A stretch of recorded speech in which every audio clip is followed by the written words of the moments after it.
ಕಣ್ಣುಗಳನ್ನು ಮುಚ್ಚಿ ಪ್ರಾರ್ಥನೆ ಮಾಡಿಕೊಳ್ಳೋಣ. ಭೂಮಿ ಆಕಾಶಗಳನ್ನು ಮಾತ್ರದಿಂದಲೇ ಉಂಟು ಮಾಡಿದಂತ ಪ್ರೀತಿ ಸ್ವರೂಪನಾದಂಥ ತಂದೆ, ನಿನ್ನ ನಾಮಕ್ಕೆ ಮಹಿಮೆ. ಈ ಒಂದು ಸಮಯದಲ್ಲಿ ನಿನ್ನ ಮಾತುಗಳನ್ನು ಕಲಿತುಕೊಳ್ಳುವಂತ ಉದ್ದೇಶದಿಂದ ಸೇರಿ ಬಂದಿದ್ದೇವೆ. ಅವರೆಲ್ಲರಿಗೂ ತಂದೆ, ನಮ್ಮೆಲ್ಲರಿಗೂ ತಂದೆ, ಬೇಕಾದಂತ ಪವಿತ್ರಾತ್ಮನ ಸಹಾಯಗಳನ್ನು, ಅವರವರಿಗೆ ಬೇಕಾದಂತ ಪವಿತ್ರಾತ್ಮನ ಸಹಾಯಗಳನ್ನು ಅನುಗ್ರಹಿಸಿ ನಮ್ಮೆಲ್ಲರನ್ನು ತನ್ನತರ ಮಾರ್ಗದಲ್ಲಿ ನಡೆಸಬೇಕೆಂಬುದಾಗಿ ನಿಮ್ಮನ್ನು ಬೇಡಿಕೊಳ್ಳುತ್ತಾ ಪ್ರಭು ಯೇಸು ಕ್ರಿಸ್ತರ ಹೆಸರಿನಲ್ಲಿ ಬೇಡಿದ್ದೇನೆ ದೇವ, ಆಮೇನ್. ಎಲ್ಲರಿಗೂ ಕರ್ತನಾದ ಯೇಸು ಕ್ರಿಸ್ತನ ಹೆಸರಿನಲ್ಲಿ ಈ ಒಂದು ಬೆಳಗಿನ ಶುಭ ವಂದನೆಗಳು. ಪ್ರೀತಿಯ ದೇವಜನರೇ, ಎತ್ತ ಗರ್ಭವು ಧನ್ಯವೋ, ಎರದ ಗರ್ಭವು ಧನ್ಯವೋ ಎಂಬುದಾಗಿ ಈ ಒಂದು ಅಂಶವನ್ನು ನೋಡಿಕೊಳ್ಳೋಣ. ಮತ್ತೆ ಹೇಳ್ತೀನಿ, ಎತ್ತ ಗರ್ಭವು ಧನ್ಯವೋ, ಎರದ ಗರ್ಭವು ಧನ್ಯವೋ ಅಂತನ. ಏನು ಈ ಒಂದು ಟೈಟಲ್ನ ಹೆಸರು ಅಂದ್ರೆ, ಅರ್ಥ ಅಂದ್ರೆ, ಎತ್ತ ಗರ್ಭವೂ ಈ ಪ್ರಪಂಚದಲ್ಲಿದ್ದಾರೆ, ಎರದ ಗರ್ಭವೂ ಕೂಡ ಪ್ರಪಂಚದಲ್ಲಿದ್ದಾರೆ. ಬೈಬಲ್ ಅಲ್ಲಿ ಎತ್ತವರು ಕೂಡ ಕಾಣ್ತಾರೆ, ಎರೆದವರು ಕೂಡ ಕಾಣ್ತಾರೆ. ಆ ಒಂದು ಎತ್ತವರ ವಿಷಯದಲ್ಲಿ ಬೈಬಲ್ ಏನ್ ಹೇಳುತ್ತೆ, ಎರೆದವರ ವಿಷಯದಲ್ಲಿ ಬೈಬಲ್ ಏನ್ ಹೇಳುತ್ತೆ ಎನ್ನುವಂಥದ್ದನ್ನೇ ನಾವು ನೋಡಿಕೊಳ್ಳುವಂತ ಒಂದು ಅಂಶ. ಯಾಕೆ ಅಂತಂದ್ರೆ, ಇವತ್ತು ಇವರು ಎತ್ತವರಾಗಿರ್ಬೋದು, ಎರದೇ ಇರುವಂತವರಾಗಿರ್ಬೋದು, ಪ್ರಪಂಚದಲ್ಲಿ ಯಾವ ರೀತಿಯಾಗಿ ವರ್ತಿಸ್ತಾ ಇದ್ದಾರೆ ಎನ್ನುವಂಥದರ ಒಂದು ಆಧಾರದ ಮೇರೆಗೆ ಯಾರು ಧನ್ಯರಾಗಿದ್ದಾರೆ, ಬೈಬಲ್ ಯಾರನ್ನ ಧನ್ಯರು ಅಂತ ಹೇಳುತ್ತೆ ಎನ್ನುವಂಥದ್ದನ್ನ ನಾವು ನೋಡಿಕೊಳ್ಳೋಣ. ಇಲ್ಲಿ ಈ ಒಂದು ಮಾತನ್ನ ಯಾರು ಹೇಳಿದ್ದಾರೆ ಅಂದ್ರೆ, ಯೇಸು ಕ್ರಿಸ್ತನು ಈ ಮಾತನ್ನ ಹೇಳಿದಾನೆ. ಯಾವ ಮಾತನ್ನ ಅಂತ ಅಂದ್ರೆ, ಎರೆದವರ ವಿಷಯದಲ್ಲಿ ಯೇಸು ಕ್ರಿಸ್ತನು ಹೇಳ್ತಾನೆ. ಎತ್ತವರ ವಿಷಯದಲ್ಲಿ ಒಬ್ಬ ಸಾಮಾನ್ಯ ಸ್ತ್ರೀ, ಆಕೆ ಎತ್ತಂತವರು ಧನ್ಯರು ಎಂಬುದಾಗಿ ಹೇಳುವಂತ ಮಾತು ಸ್ಪಷ್ಟವಾಗಿ ಬೈಬಲ್ ಅಲ್ಲಿ ಕಾಣುತ್ತೆ. ಇಷ್ಟಕ್ಕೂ ಇವರಿಬ್ಬರು ಮಾತನಾಡಿರುವಂತ ಮಾತನ್ನ ನಾವು ಸರಿಯಾದಂತ ರೀತಿಯಲ್ಲಿ ವಾಕ್ಯದ ಮೂಲಕವಾಗಿ ಆಲೋಚನೆ ಮಾಡಿ ತಿಳಿದುಕೊಳ್ಳೋಣ. ಒಂದು ರೆಫರೆನ್ಸ್ ಅನ್ನು ಓದಿಕೊಳ್ಳೋಣ. ಈ ಒಂದು ರೆಫರೆನ್ಸ್ ಅಲ್ಲಿ ಯೇಸು ಕ್ರಿಸ್ತನ್ ಏನ್ ಹೇಳಿದಾನೋ, ಮೊಟ್ಟ ಮೊದಲದಾಗಿ ಯೇಸು ಕ್ರಿಸ್ತನ್ ಏನ್ ಹೇಳಿದಾನೋ ಅದನ್ನು ನೋಡ್ಕೊಂಡು ಮುಂದೆ ಹೋಗಿಕೊಳ್ಳೋಣ. ಲೂಕನ ಬರೆದ ಸುವಾರ್ತೆ 23ನೇ ಅಧ್ಯಾಯ 27ನೇ ವಚನದಿಂದ. ಮತ್ತೆ ಹೇಳ್ತೀನಿ, ಲೂಕನ ಬರೆದ ಸುವಾರ್ತೆ 23ನೇ ಅಧ್ಯಾಯ 27ನೇ ವಚನದಿಂದ. ಜನರು ಸ್ತ್ರೀಯರು ದೊಡ್ಡ ಗುಂಪಾಗಿ ಆತನ ಹಿಂದೆ ಬಂದರು. ಆ ಸ್ತ್ರೀಯರು ಎದೆಬಡುಕೊಳ್ಳುತ್ತಾ ಆತನ ವಿಷಯದಲ್ಲಿ ಗೋಳಾಡುತ್ತಾ ಇದ್ದರು. ಯೇಸು ಅವರ ಕಡೆಗೆ ತಿರುಗಿಕೊಂಡು, ಯೆರೂಸಲೇಮಿನ ಸ್ತ್ರೀಯರೇ, ನನಗೋಸ್ಕರ ಅಳಬೇಡಿರಿ, ನಿಮಗೋಸ್ಕರವೂ ನಿಮ್ಮ ಮಕ್ಕಳಿಗೋಸ್ಕರವೂ ಅಳಿರಿ. ಸಾಕು, ಒಂದ್ ನಿಮಿಷ ಇಲ್ಲಿ ನೋಡಿ. ಯೇಸು ಕ್ರಿಸ್ತನು ಶಿಲುಬೆಗೆ ಆತನ ಶಿಲುಬೆ ಕಷ್ಟಪಟ್ಟ ಆತನ ಶಿಲುಬೆಯನ್ನು ಹೊರ್ತಾ, ಆ ಪಾಠಗಳನ್ನು ಅನುಭವಿಸ್ತಾ, ಆ ಒಂದು ಗೋಲ್ಗೊಥಾ ಬೆಟ್ಟದ ಮೇಲೆ ಆತನ ತೆಗೆದುಕೊಂಡು ಹೋಗುವಂತ ಸಂದರ್ಭದಲ್ಲಿ ಆತನು ಭಯಂಕರವಾದಂತ ವೇದನೆಯಲ್ಲಿದ್ದಾನೆ. ಆ ಒಂದು ವೇದನೆಯಲ್ಲಿ ಇದ್ದಂತ ಸಮಯದಲ್ಲಿ ಆತನ ದೇಹವೆಲ್ಲ ಬಹಳವಾದಂತ ರಕ್ತದಲ್ಲಿ ಇದೆ. ಮತ್ತೆ ಆತನಿಗೆ ಭಯಂಕರವಾದಂತ ಏಟುಗಳು, ಅಂದ್ರೆ ಆತನ ಒಂದು ಕಂಡೀಷನ್ ನೋಡಿದ್ರೆ ಬಹಳ ರೀತಿಯಲ್ಲಿ ಕ್ರಿಟಿಕಲ್ ಆಗಿದೆ. ಅಂದ್ರೆ ಆತನು ಎಷ್ಟು ವೇದನೆಯಲ್ಲಿ ಇದ್ದಾನೆ ಅಂದ್ರೆ ಅದನ್ನು ವರ್ಣಿಸುವುದಕ್ಕೆ ಅಸಾಧ್ಯ. ಅಷ್ಟರ ಮಟ್ಟಿಗೆ ಆತನು ಆ ವೇದನೆಯಲ್ಲಿ ಇದ್ದಂತ ಸಮಯದಲ್ಲಿ ಯೇಸು ಕ್ರಿಸ್ತನ ಜೊತೆಯಲ್ಲಿ ಸೇವೆ ಮಾಡಿದಂತ ಕೆಲವು ಸ್ತ್ರೀಯರುಗಳು ಅಲ್ಲಿ ಬಂದಿದ್ದಾರೆ. ಯೇಸು ಕ್ರಿಸ್ತನ ಬಗ್ಗೆ ತಿಳ್ಕೊಂಡಿದ್ದಂತ ಕೆಲವು ಸ್ತ್ರೀಯರುಗಳು ಅಲ್ಲಿಗೆ ಬಂದಿದ್ದಾರೆ. ಅಪೊಸ್ತಲರು ಯಾರು ಕೂಡ ಅಲ್ಲಿಲ್ಲ. ಆದ್ರೆ ಆ ಸ್ತ್ರೀಯರುಗಳು ಅವರ ಧೈರ್ಯವನ್ನು ನೋಡಿ ಅವ್ರು ಬಂದಿದ್ದಾರೆ ಅಲ್ಲಿಗೆ. ಯೇಸು ಕ್ರಿಸ್ತನ ಹಿಂಬಾಲಿಸಿದಂತವರಾಗಿರ್ಬೋದು, ಯೇಸು ಕ್ರಿಸ್ತನ ಮೇಲೆ ಪ್ರೀತಿ ಇಟ್ಟಂತವರಾಗಿರ್ಬೋದು, ಅವ್ರು ಬಂದಿದ್ದಾರೆ. ಅವ್ರು ಬಂದು ಏನ್ ಹೇಳ್ತಾ ಇದಾರೆ, ಗೋಳಾಡ್ತಾ ಇದ್ದಾರೆ. ಆ ಗೋಳಾಡ್ತಿದ್ದಕ್ಕೋಸ್ಕರ ಯೇಸು ಕ್ರಿಸ್ತನಲ್ಲಿ ಏನಂತ ಹೇಳ್ತಾನೆ ಅಂದ್ರೆ, ಯೆರೂಸಲೇಮಿನ ಸ್ತ್ರೀಯರೇ, ನನಗೋಸ್ಕರ ಅಳಬೇಡ್ರಿ, ನಿಮಗೋಸ್ಕರವೂ ನಿಮ್ಮ ಮಕ್ಕಳಿಗೋಸ್ಕರವೂ ಅಳ್ರಿ ಎಂಬುದಾಗಿ, ಗೋಳಾಡ್ರಿ ಎಂಬುದಾಗಿ ಆತನ ಹೇಳ್ತಾ ಇದ್ದಾನೆ. ಆದ್ರೆ ಅವ್ರಲ್ಲಿ ಏನ್ ಅನ್ಕೊಂಡಿರ್ಬೋದು ಅಂದ್ರೆ, ನಮ್ಮ ಮಕ್ಕಳಿಗೆ ಏನಾಗಿದೆ, ಚೆನ್ನಾಗೇ ಇದಾರಲ್ಲ, ಬಂದಿರೋದು ನಿನಗೆ ತಾನೇ ಕಷ್ಟ, ನಾವ್ಯಾಕೆ ಆತನು ಅವ್ರಿಗೋಸ್ಕರ ನಮ್ಮ ಮಕ್ಕಳಿಗೋಸ್ಕರ ಹೇಳ್ಬೇಕು, ನಿನಗೋಸ್ಕರ ಹೇಳ್ಬೇಕು, ಯಾಕಂದ್ರೆ ನಿನಗೆ ಭಯಂಕರ ಪಾಡ್ ಬಂದಿದ್ಯಲ್ಲ ಅಂತೇಳಿ ಆ ಒಂದು ಸ್ತ್ರೀಯರು ಅವತ್ತು ಯೋಚನೆ ಮಾಡಿರ್ಬೋದು. ಆದ್ರೆ ಯೇಸು ಕ್ರಿಸ್ತನು ಮುಂದೆ ಆತನೊಂದು ಆಶ್ಚರ್ಯಕರವಾದಂತ ಒಂದು ಮಾತನ್ನ ಹೇಳ್ತಾ ಇದ್ದಾನೆ. ಅದೇ 29ನೇ ವಚನದಲ್ಲಿ ಇದೆ. ಆ 29ನೇ ವಚನವನ್ನ ಓದಿ. ಯಾಕಂದರೆ ಬಂಜೆಯರು, ಬಸುರಾಗದವರು, ಮೊಲೆ ಕುಡಿಸದವರು ಧನ್ಯರು ಎಂದು ಜನರು ಹೇಳುವ ದಿವಸಗಳು ಬರುತ್ತವೆ. ನೋಡಿ, ಇಲ್ಲಿ 28ನೇ ವಚನದಲ್ಲಿ ಏನಿದೆ, ಯೆರೂಸಲೇಮಿನ ಸ್ತ್ರೀಯರೇ, ನನಗೋಸ್ಕರ ಅಳಬೇಡಿರಿ, ನಿಮಗೋಸ್ಕರವೂ ನಿಮ್ಮ ಮಕ್ಕಳಿಗೋಸ್ಕರವೂ ಅಳ್ರಿ. ಯಾಕೆ ಅವರಿಗೋಸ್ಕರ ನಿಮ್ಮ ಮಕ್ಕಳಿಗೋಸ್ಕರ ಅಳಬೇಕು ಅಂದ್ರೆ, ಯಾಕಂದರೆ ಬಂಜೆಯರು, ಬಸುರಾಗದವರು, ಮೊಲೆ ಕುಡಿಸದವರು ಧನ್ಯರು ಎಂದು ಹೇಳುವ ದಿವಸಗಳು ಬರುತ್ತವೆ. ಬಂಜೆಯರು, ಬಸುರಾಗದವರು, ಮೊಲೆ ಕುಡಿಸದವರು ಧನ್ಯರು ಅಂತ ಹೇಳುವಂತ ಕಾಲ ಬರುತ್ತಂತೆ. ಅಂದ್ರೆ ಈ ಬಂಜೆಯರಾಗಿರ್ಬೋದು, ಬಸರಾಗದವರಾಗಿರ್ಬೋದು, ಮಲೆ ಕುಡಿಸಿದವರು ಯಾರು ಎಂಬುದಾಗಿ ನೋಡುವಂತದ್ದಾದ್ರೆ ಈ ಮೂರು ಒಂದು ಜನವು ಕೂಡ ಒಂದೇ ಒಂದು ಅಂದ್ರೆ ಒಂದೇ ಜಾತಿಗೆ ಸಂಬಂಧಪಟ್ಟವರ. ಈ ಯಾವ ಜಾತಿಗೆ ಅಂದ್ರೆ ಬಂಜೆಯರು, ಮಕ್ಕಳೇ ಇಲ್ಲದಂತವರ, ಆ ಒಂದು ಜಾತಿಗೆ ಸಂಬಂಧಪಟ್ಟಂತವರೇ. ಈ ಮೂರಕ್ಕೂ ಒಂದೇ ಅರ್ಥ. ಆ ಅರ್ಥ ಏನು ಅಂದ್ರೆ ಮಕ್ಕಳಿಲ್ದಂತವರೇ ಮೊಲೆಯನ್ನು ಕುಡ್ಸೋದಕ್ಕೆ ಸಾಧ್ಯ ಇಲ್ಲ, ಮಕ್ಕಳಿಲ್ಲದಂತವ್ರನ್ನೇ ಬಂಜೆಯರು ಅಂತ ಹೇಳುವುದಕ್ಕೆ ಸಾಧ್ಯ, ಮಕ್ಕಳಿಲ್ಲದವರೇ ಕೂಡ ಬಸರಾಗದೇ ಇರುವುದಕ್ಕೆ ಸಾಧ್ಯ. ಆಗಿರುವಂತ ಕಾರಣ ಇಲ್ಲಿ ಯೇಸು ಕ್ರಿಸ್ತನು ಈ ಮಾತನ್ನು ಹೇಳ್ತಾ ಇದ್ದಾನೆ, ನನಗೋಸ್ಕರ ನೀವ್ ಯಾಕೆ ಅಳ್ತೀರಾ? ಬಂಜೆಯರು, ಬಸರಾಗದವರು ಇವರೆಲ್ಲರೂ ಧನ್ಯರು ಅಂತ ಹೇಳುವಂತ ಕಾಲ ಬರುತ್ತೆ. ಆದದ್ರಿಂದ ನೀವು ನಿಮ್ಮ ಮಕ್ಕಳಿಗೋಸ್ಕರ ಅಳ್ರಿ, ನನಗೋಸ್ಕರ ಏನೋ ಅಳಕ್ ಹೋಗ್ಬೇಡ್ರಿ ಎಂಬುದಾಗಿ ಆತನು ಹೇಳ್ತಾ ಇದ್ದಾನೆ. ಸರಿ, ಆಲೋಚನೆ ಮಾಡ್ಬೇಕು, ಯೇಸು ಕ್ರಿಸ್ತನ್ ಯಾಕೆ ಆ ಮಾತನ್ನ ಆತನು ಹೇಳ್ತಾ ಇದ್ದಾನೆ. ಆತನಿಗೋಸ್ಕರ ಹತ್ರ ಪರವಾಗಿಲ್ಲ, ಯಾಕೆ ಅಂತ ಅಂದ್ರೆ ಆತನು ವೇದನೆಯಲ್ಲಿ ಇದ್ದಾನೆ.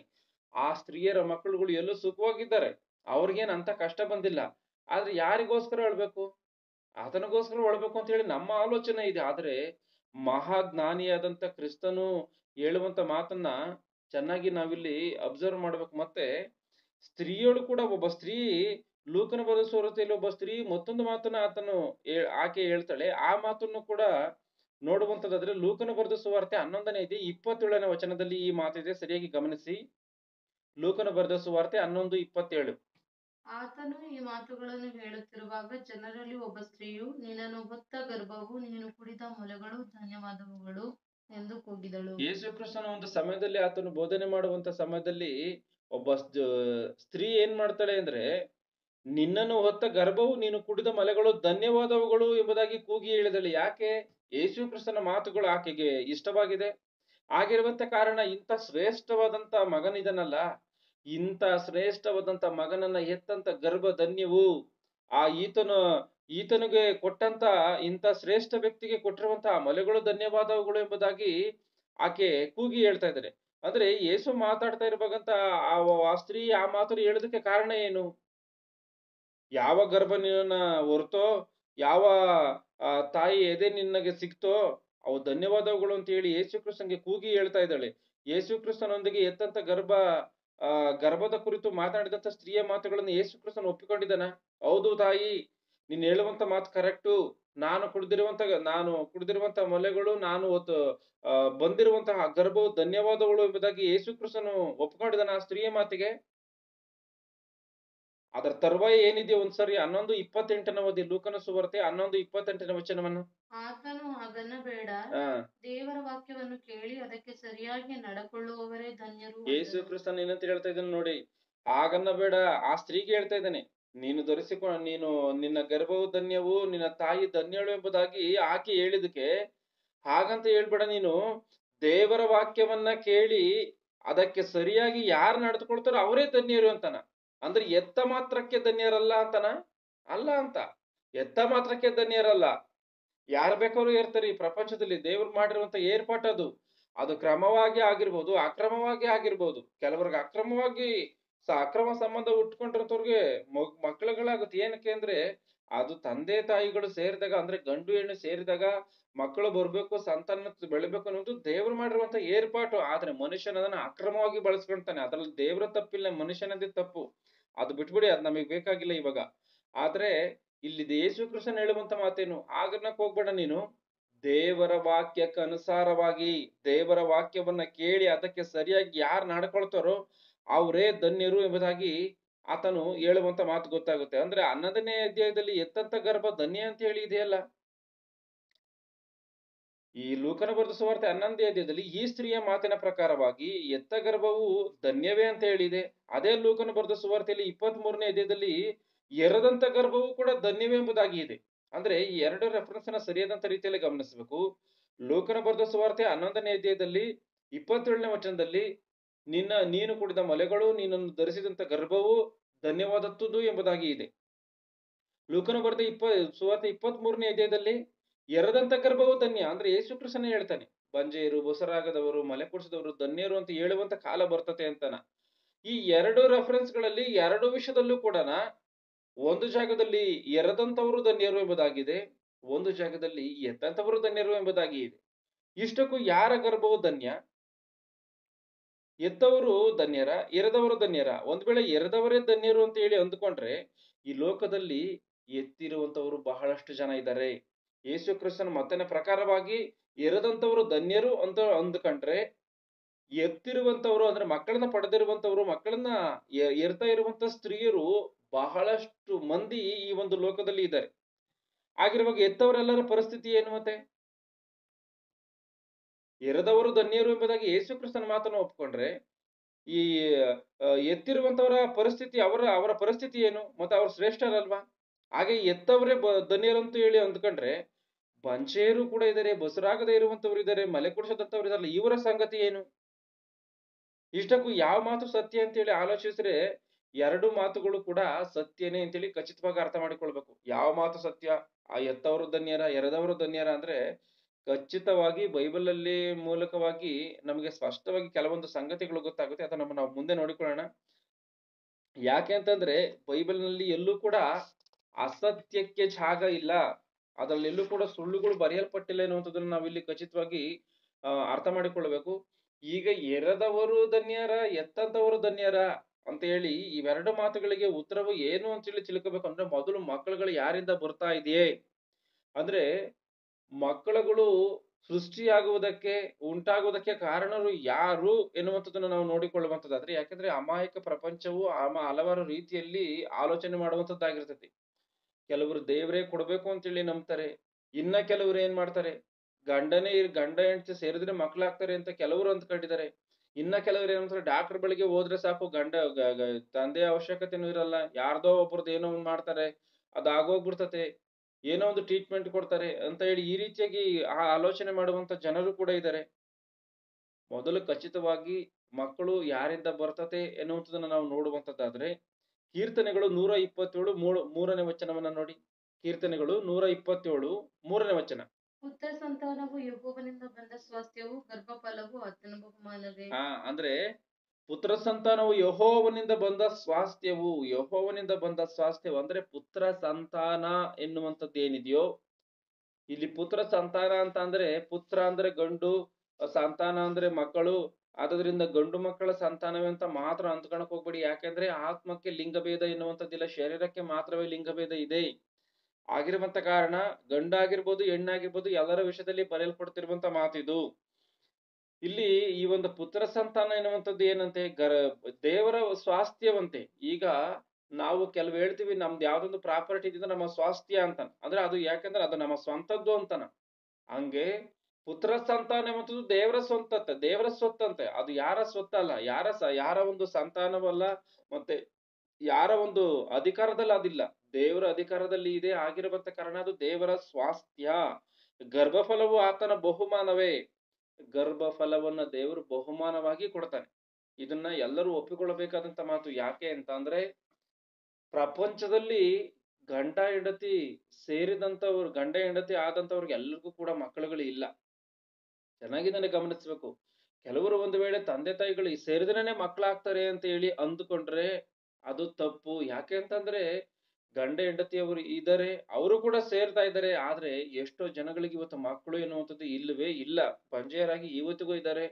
ಆ ಮಕ್ಕಳಿಗೋಸ್ಕರವೇ ಎಷ್ಟೋ ಕಷ್ಟಪಟ್ಟು ಗುಡಿಗಳನ್ನೆಲ್ಲ ಸುತ್ತುತ್ತಾ ಇರ್ತಾರೆ, ಏನೇನೋ ಮಾಡ್ತಾ ಇರ್ತಾರೆ. ಇದಕ್ಕೆ ಕಾರಣ ಏನು? ಅವ್ರಿಗೆ ಮಕ್ಕಳು ಆಗದೆ ಇರುವಂತದ್ದೇ. ಮತ್ತೆ ಅವ್ರಿಗೆ ಕೋರಿಕೆಗಳಿಲ್ವ, ಅವ್ರು ಸೇರ್ತಾ ಇಲ್ವ ಅಂದ್ರೆ ಎಲ್ಲವೂ ನಡೀತಾ ಇರ್ತದೆ.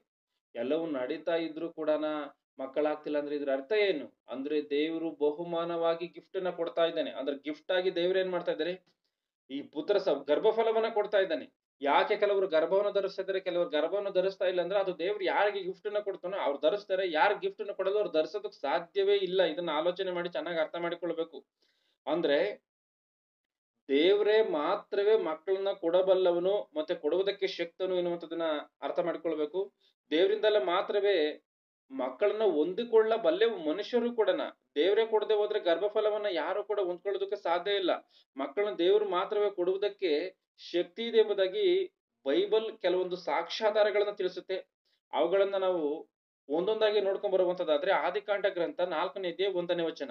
ಮತ್ತೆ ಹೇಳ್ತೀನಿ, ಆದಿಕಾಂಡ ಗ್ರಂಥ 4ನೇ ಅಧ್ಯಾಯ 1ನೇ ವಚನವನ್ನು ಓದಿ. ಆ ಪುರುಷನು ತನ್ನ ಹೆಂಡತಿಯಾದ ಅವಳನ್ನು ಕೊಡಲು ಆಕೆ ಗರ್ಭಿಣಿಯಾಗಿ ಕಾಯಿನನನ್ನು ಹೆತ್ತು ಯೆಹೋವನ ಅನುಗ್ರಹದಿಂದ ಗಂಡು ಮಗುವನ್ನು ಪಡೆದಿದ್ದೇನೆ ಎಂದು ಹೇಳಿದಳು. ಇಲ್ಲಿ ಏನಿದೆ ನೋಡಿ, ಆದಾಮನು ತನ್ನ ಹೆಂಡತಿಯಾದಂತ ಅವ್ವಳನ್ನ ಕೂಡಿದಾಗ ಆಕೆ ಗರ್ಭಿಣಿಯಾಗಿ ಕಾಯಿನನನ್ನ ಎತ್ತು ಯೆಹೋವನ ಅನುಗ್ರಹದಿಂದ ಗಂಡು ಮಗುವನ್ನ ಪಡೆದಿದ್ದೇನೆ ಎಂಬುದಾಗಿ ಹೇಳ್ತೇನೆ. ಅಂದ್ರೆ ಕಾಯಿನನ್ನ ಯಾರ ಅನುಗ್ರಹದಿಂದ? ಆದಾಮನ ಅನುಗ್ರಹದಿಂದ ಎಂಬುದಾಗಿ ಆಕೆ ಹೇಳ್ತಾ ಇಲ್ಲ. ಯಾರ ಅನುಗ್ರಹದಿಂದ ಅಂತ ಹೇಳಿ ದೇವರ ವಾಕ್ಯ ಬರೆಯಲ್ಪಟ್ಟಿದೆ. ಯೆಹೋವನ ಅನುಗ್ರಹದಿಂದ ಪಡೆದಿದ್ದೇನೆ ಎಂಬುದಾಗಿ ನಾನು ದೇವರ ಒಂದು ದಯೆಯಿಂದ ಒಬ್ಬ ಮನುಷ್ಯನ ಸಂಪಾದಿಸಿಕೊಂಡಿದ್ದೀನಿ ಅಂತ ಹೇಳಿ ಆಕೆನೇ ಹೇಳ್ತಾ ಇರುವಂತ ಮಾತು ಸ್ಪಷ್ಟವಾಗಿ ಗೊತ್ತಾಗುತ್ತೆ. ಅಂದ್ರೆ ದೇವರು ಮಾತ್ರವೇ ಮಕ್ಕಳನ್ನ ಕೊಡಬಲ್ಲನು ಎನ್ನುವಂಥದ್ದು ಆದಿ ಮಾನವಳಾದಂತ, ಅಂದ್ರೆ ಈ ಮನುಷ್ಯರೆಲ್ಲರಿಗೂ ಆದಿ ತಾಯಿ ಆಗಿರುವಂತ ಒಬ್ಬಳೇ ತಾಯಿ ಆಗಿರುವಂತ, ಪ್ರಪಂಚಕ್ಕೆಲ್ಲರಿಗೂ ಒಬ್ಬಳೇ ತಾಯಿ ಆಗಿರುವಂತ ಆ ಒಂದು ತಾಯಿಯ ಬಾಯಲ್ಲಿ ಬಂದಿರುವಂತ ಮಾತು ಇದು. ಚೆನ್ನಾಗಿ ಇದನ್ನ ಗಮನಿಸ್ಬೇಕು. ಮತ್ತೆ ಆದಿಕಾಂಡ 30:1 ಗಮನಿಸಿ. ಆದಿಕಾಂಡ 30:1. ರಾಹೇಲಳು ತಾನು ಮಕ್ಕಳನ್ನು ಹೆರದೇ ಇರುವುದನ್ನು ನೋಡಿ ತನ್ನ ಅಕ್ಕನ ಮೇಲೆ ಹೊಟ್ಟೆ ಕಿಚ್ಚುಪಟ್ಟು ಯಾಕೋಬನಿಗೆ, ಮಕ್ಕಳನ್ನು ನನಗೆ ಕೊಡು, ಇಲ್ಲದಿದ್ದರೆ ಸಾಯುವೆನು ಎಂದು ಹೇಳಲು ಅವನು ಆಕೆಯ ಮೇಲೆ ಕೋಪಗೊಂಡು ಸಾಕು ನೋಡಿ, ಇಲ್ಲಿ ಈ ರಾಹೇಲಳು ತಾನು ಮಕ್ಕಳನ್ನ ಇರುವಂತದ್ದನ್ನ ನೋಡಿ ಏನ್ ಮಾಡಿದಾಳೆ? ತನ್ನ ಅಕ್ಕನ ಮೇಲೆ ಹೊಟ್ಟೆ ಕಿಚ್ಚು ಪಟ್ಟಿದ್ದಾಳೆ. ಯಾಕೆಂದ್ರೆ ಅಕ್ಕ ಗರ್ಭವತಿಯಾಗಿದ್ದಾಳೆ, ಈಕೆ ಗರ್ಭವತಿ ಆಗಿಲ್ಲ. ಅದನ್ನ ಕಂಡುಬಿಟ್ಟು ಏನ್ ಮಾಡಿದಾಳೆ? ಯಾಕೋಬನಿಗೆ ಏನಂತ ಹೇಳ್ತಾ ಇದ್ದಾಳೆ? ನನಗೆ ಮಕ್ಕಳನ್ನ ಕೊಡು, ಇಲ್ದಿದ್ರೆ ನಾನು ಸಾಯ್ತೀನಿ ಎಂಬುದಾಗಿ ಆತನ ಹೇಳ್ತಾ ಇದ್ದಾನೆ. ಅಂದ್ರೆ ಇಲ್ಲಿ ಈ ರಾಹೇಲಳ ಒಂದು ಪರಿಸ್ಥಿತಿ ಏನು ಅಂತ ಹೇಳಿ ನೋಡುವಾಗ, ಮಕ್ಕಳನ್ನ ಗಂಡನೇ ಕೊಡ್ತಾನೆ, ಆದ್ರಿಂದನ ನೀನ್ ನನಗೆ ಮಕ್ಕಳನ್ನ ಕೊಡು ಎಂಬುದಾಗಿ, ಏನೋ ಒಂದು ಮರದ ಹಣ್ಣನ್ನ ಕಿತ್ಕೊಡು ಎಂಬುದಾಗಿ ಕೇಳ್ತಾರಲ್ಲ, ಅಷ್ಟೊಂದು ಈಸಿಯಾಗಿ ಆಕೆ ಮಾತನಾಡುವಂತ ಮಾತು ಇಲ್ಲಿ ಸ್ಪಷ್ಟವಾಗಿ ಗೊತ್ತಾಗುತ್ತೆ. ಆದ್ರೆ ಮತ್ತೆ ಆತನು ಏನ್ ಹೇಳ್ತಾನೋ, ಯಾಕೋಬನು ಆಕೆಗೆ ಏನ್ ಉತ್ತರವನ್ನು ಕೊಡ್ತಾನೋ ಆದಿಕಾಂಡ 30:2 ಓದಿ. ದೇವರು ನಿನಗೆ ಮಕ್ಕಳನ್ನು ಕೊಡದೆ ಹೋದ ಮೇಲೆ ಕೊಡಲಿಕ್ಕೆ ನನ್ನಿಂದಾದೀತು ಅಂದನು. ಅವನು ಆಕೆಯ ಮೇಲೆ ಕೋಪಗೊಂಡು ದೇವರು ನಿನಗೆ ಮಕ್ಕಳನ್ನು ಕೊಡದೆ ಹೋದರೆ, ಮತ್ತೆ ಓದಿ ಅದನ್ನ. ಅವನು ಆಕೆಯ ಮೇಲೆ ಕೋಪಗೊಂಡು ಆಲೋಚನೆ ಮಾಡಿ, ಏನಕ್ಕೋಸ್ಕರ ಕೋಪಗೊಳ್ಬೇಕು? ನನ್ನ ಮಕ್ಕಳನ್ನ ಕೊಡು ಅಂತ ಹೇಳಿದ್ರೆ ಯಾಕೋಬನ್ ಕೋಪಗೊಳ್ಬೇಕಾ? ಕೋಪಗೊಳ್ತಾ ಇದ್ದಾನೆ. ಆಲೋಚನೆ ಮಾಡಿ, ಅಲ್ಲಿ ಅನ್ನ ಭಾವನ ಗಮನಿಸಿ. ಅಂದ್ರೆ ಆತನಿಗೆ ಆ ಮಾತನ್ನ ಕೇಳಿ ಸಿಟ್ಟು ಬಂದಿದೆ. ಏನಕ್ಕೋಸ್ಕರ ಸಿಟ್ಟು ಬಂದಿದೆ? ಅವನು ಆಕೆಯ ಮೇಲೆ ಕೋಪಗೊಂಡು ದೇವರು ನಿನಗೆ ಮಕ್ಕಳನ್ನು ಕೊಡದೆ ಹೋದ ಮೇಲೆ ಕೊಡದೆ ಹೋದ ಮೇಲೆ ಕೊಡಲಿಕ್ಕೆ ನನ್ನಿಂದಾದೀತೋ ಅಂದನು. ಯಾವಾಗ ಈ ಮಾತನ್ನ ಆತನು ಕೇಳಿದ್ನೋ ಅವನಿಗೆ ಸಿಟ್ಟು ಬಂದಿದೆ. ಎಂತ ಮೂರ್ಖಳು ಮಾತಾಡದಂತ ರೀತಿಯಲ್ಲಿ ಮಾತಾಡ್ತಿದ್ದೆ, ದೇವರು ನಿನಗೆ ಕೊಡದಲ್ಲೇ ಹೋದ್ರೆ ನನ್ನಿಂದ ಕೊಡೋದಕ್ಕಾಗ್ತತಾ ಎಂಬುದಾಗಿ ಆಲೋಚನೆ ಮಾಡಿ. ಇವತ್ತು ಯಾವುದೇ ಒಂದು ತಂದೆ ತಾಯಿಗಳು ಸೇರುವಂತದ್ದು ಪ್ರಧಾನವಾದಂತ ವಿಷಯವೇ. ಆದ್ರೆ ಆ ಪ್ರಧಾನವಾದಂತ ವಿಷಯವಾಗಿರುವಂತ ಕಾರಣವೇ ಅವರಿಬ್ಬರು ಸೇರಿದ್ರೆ ಸಂತಾನ ಅನ್ನುವಂಥದ್ದು ಬರುತ್ತೆ.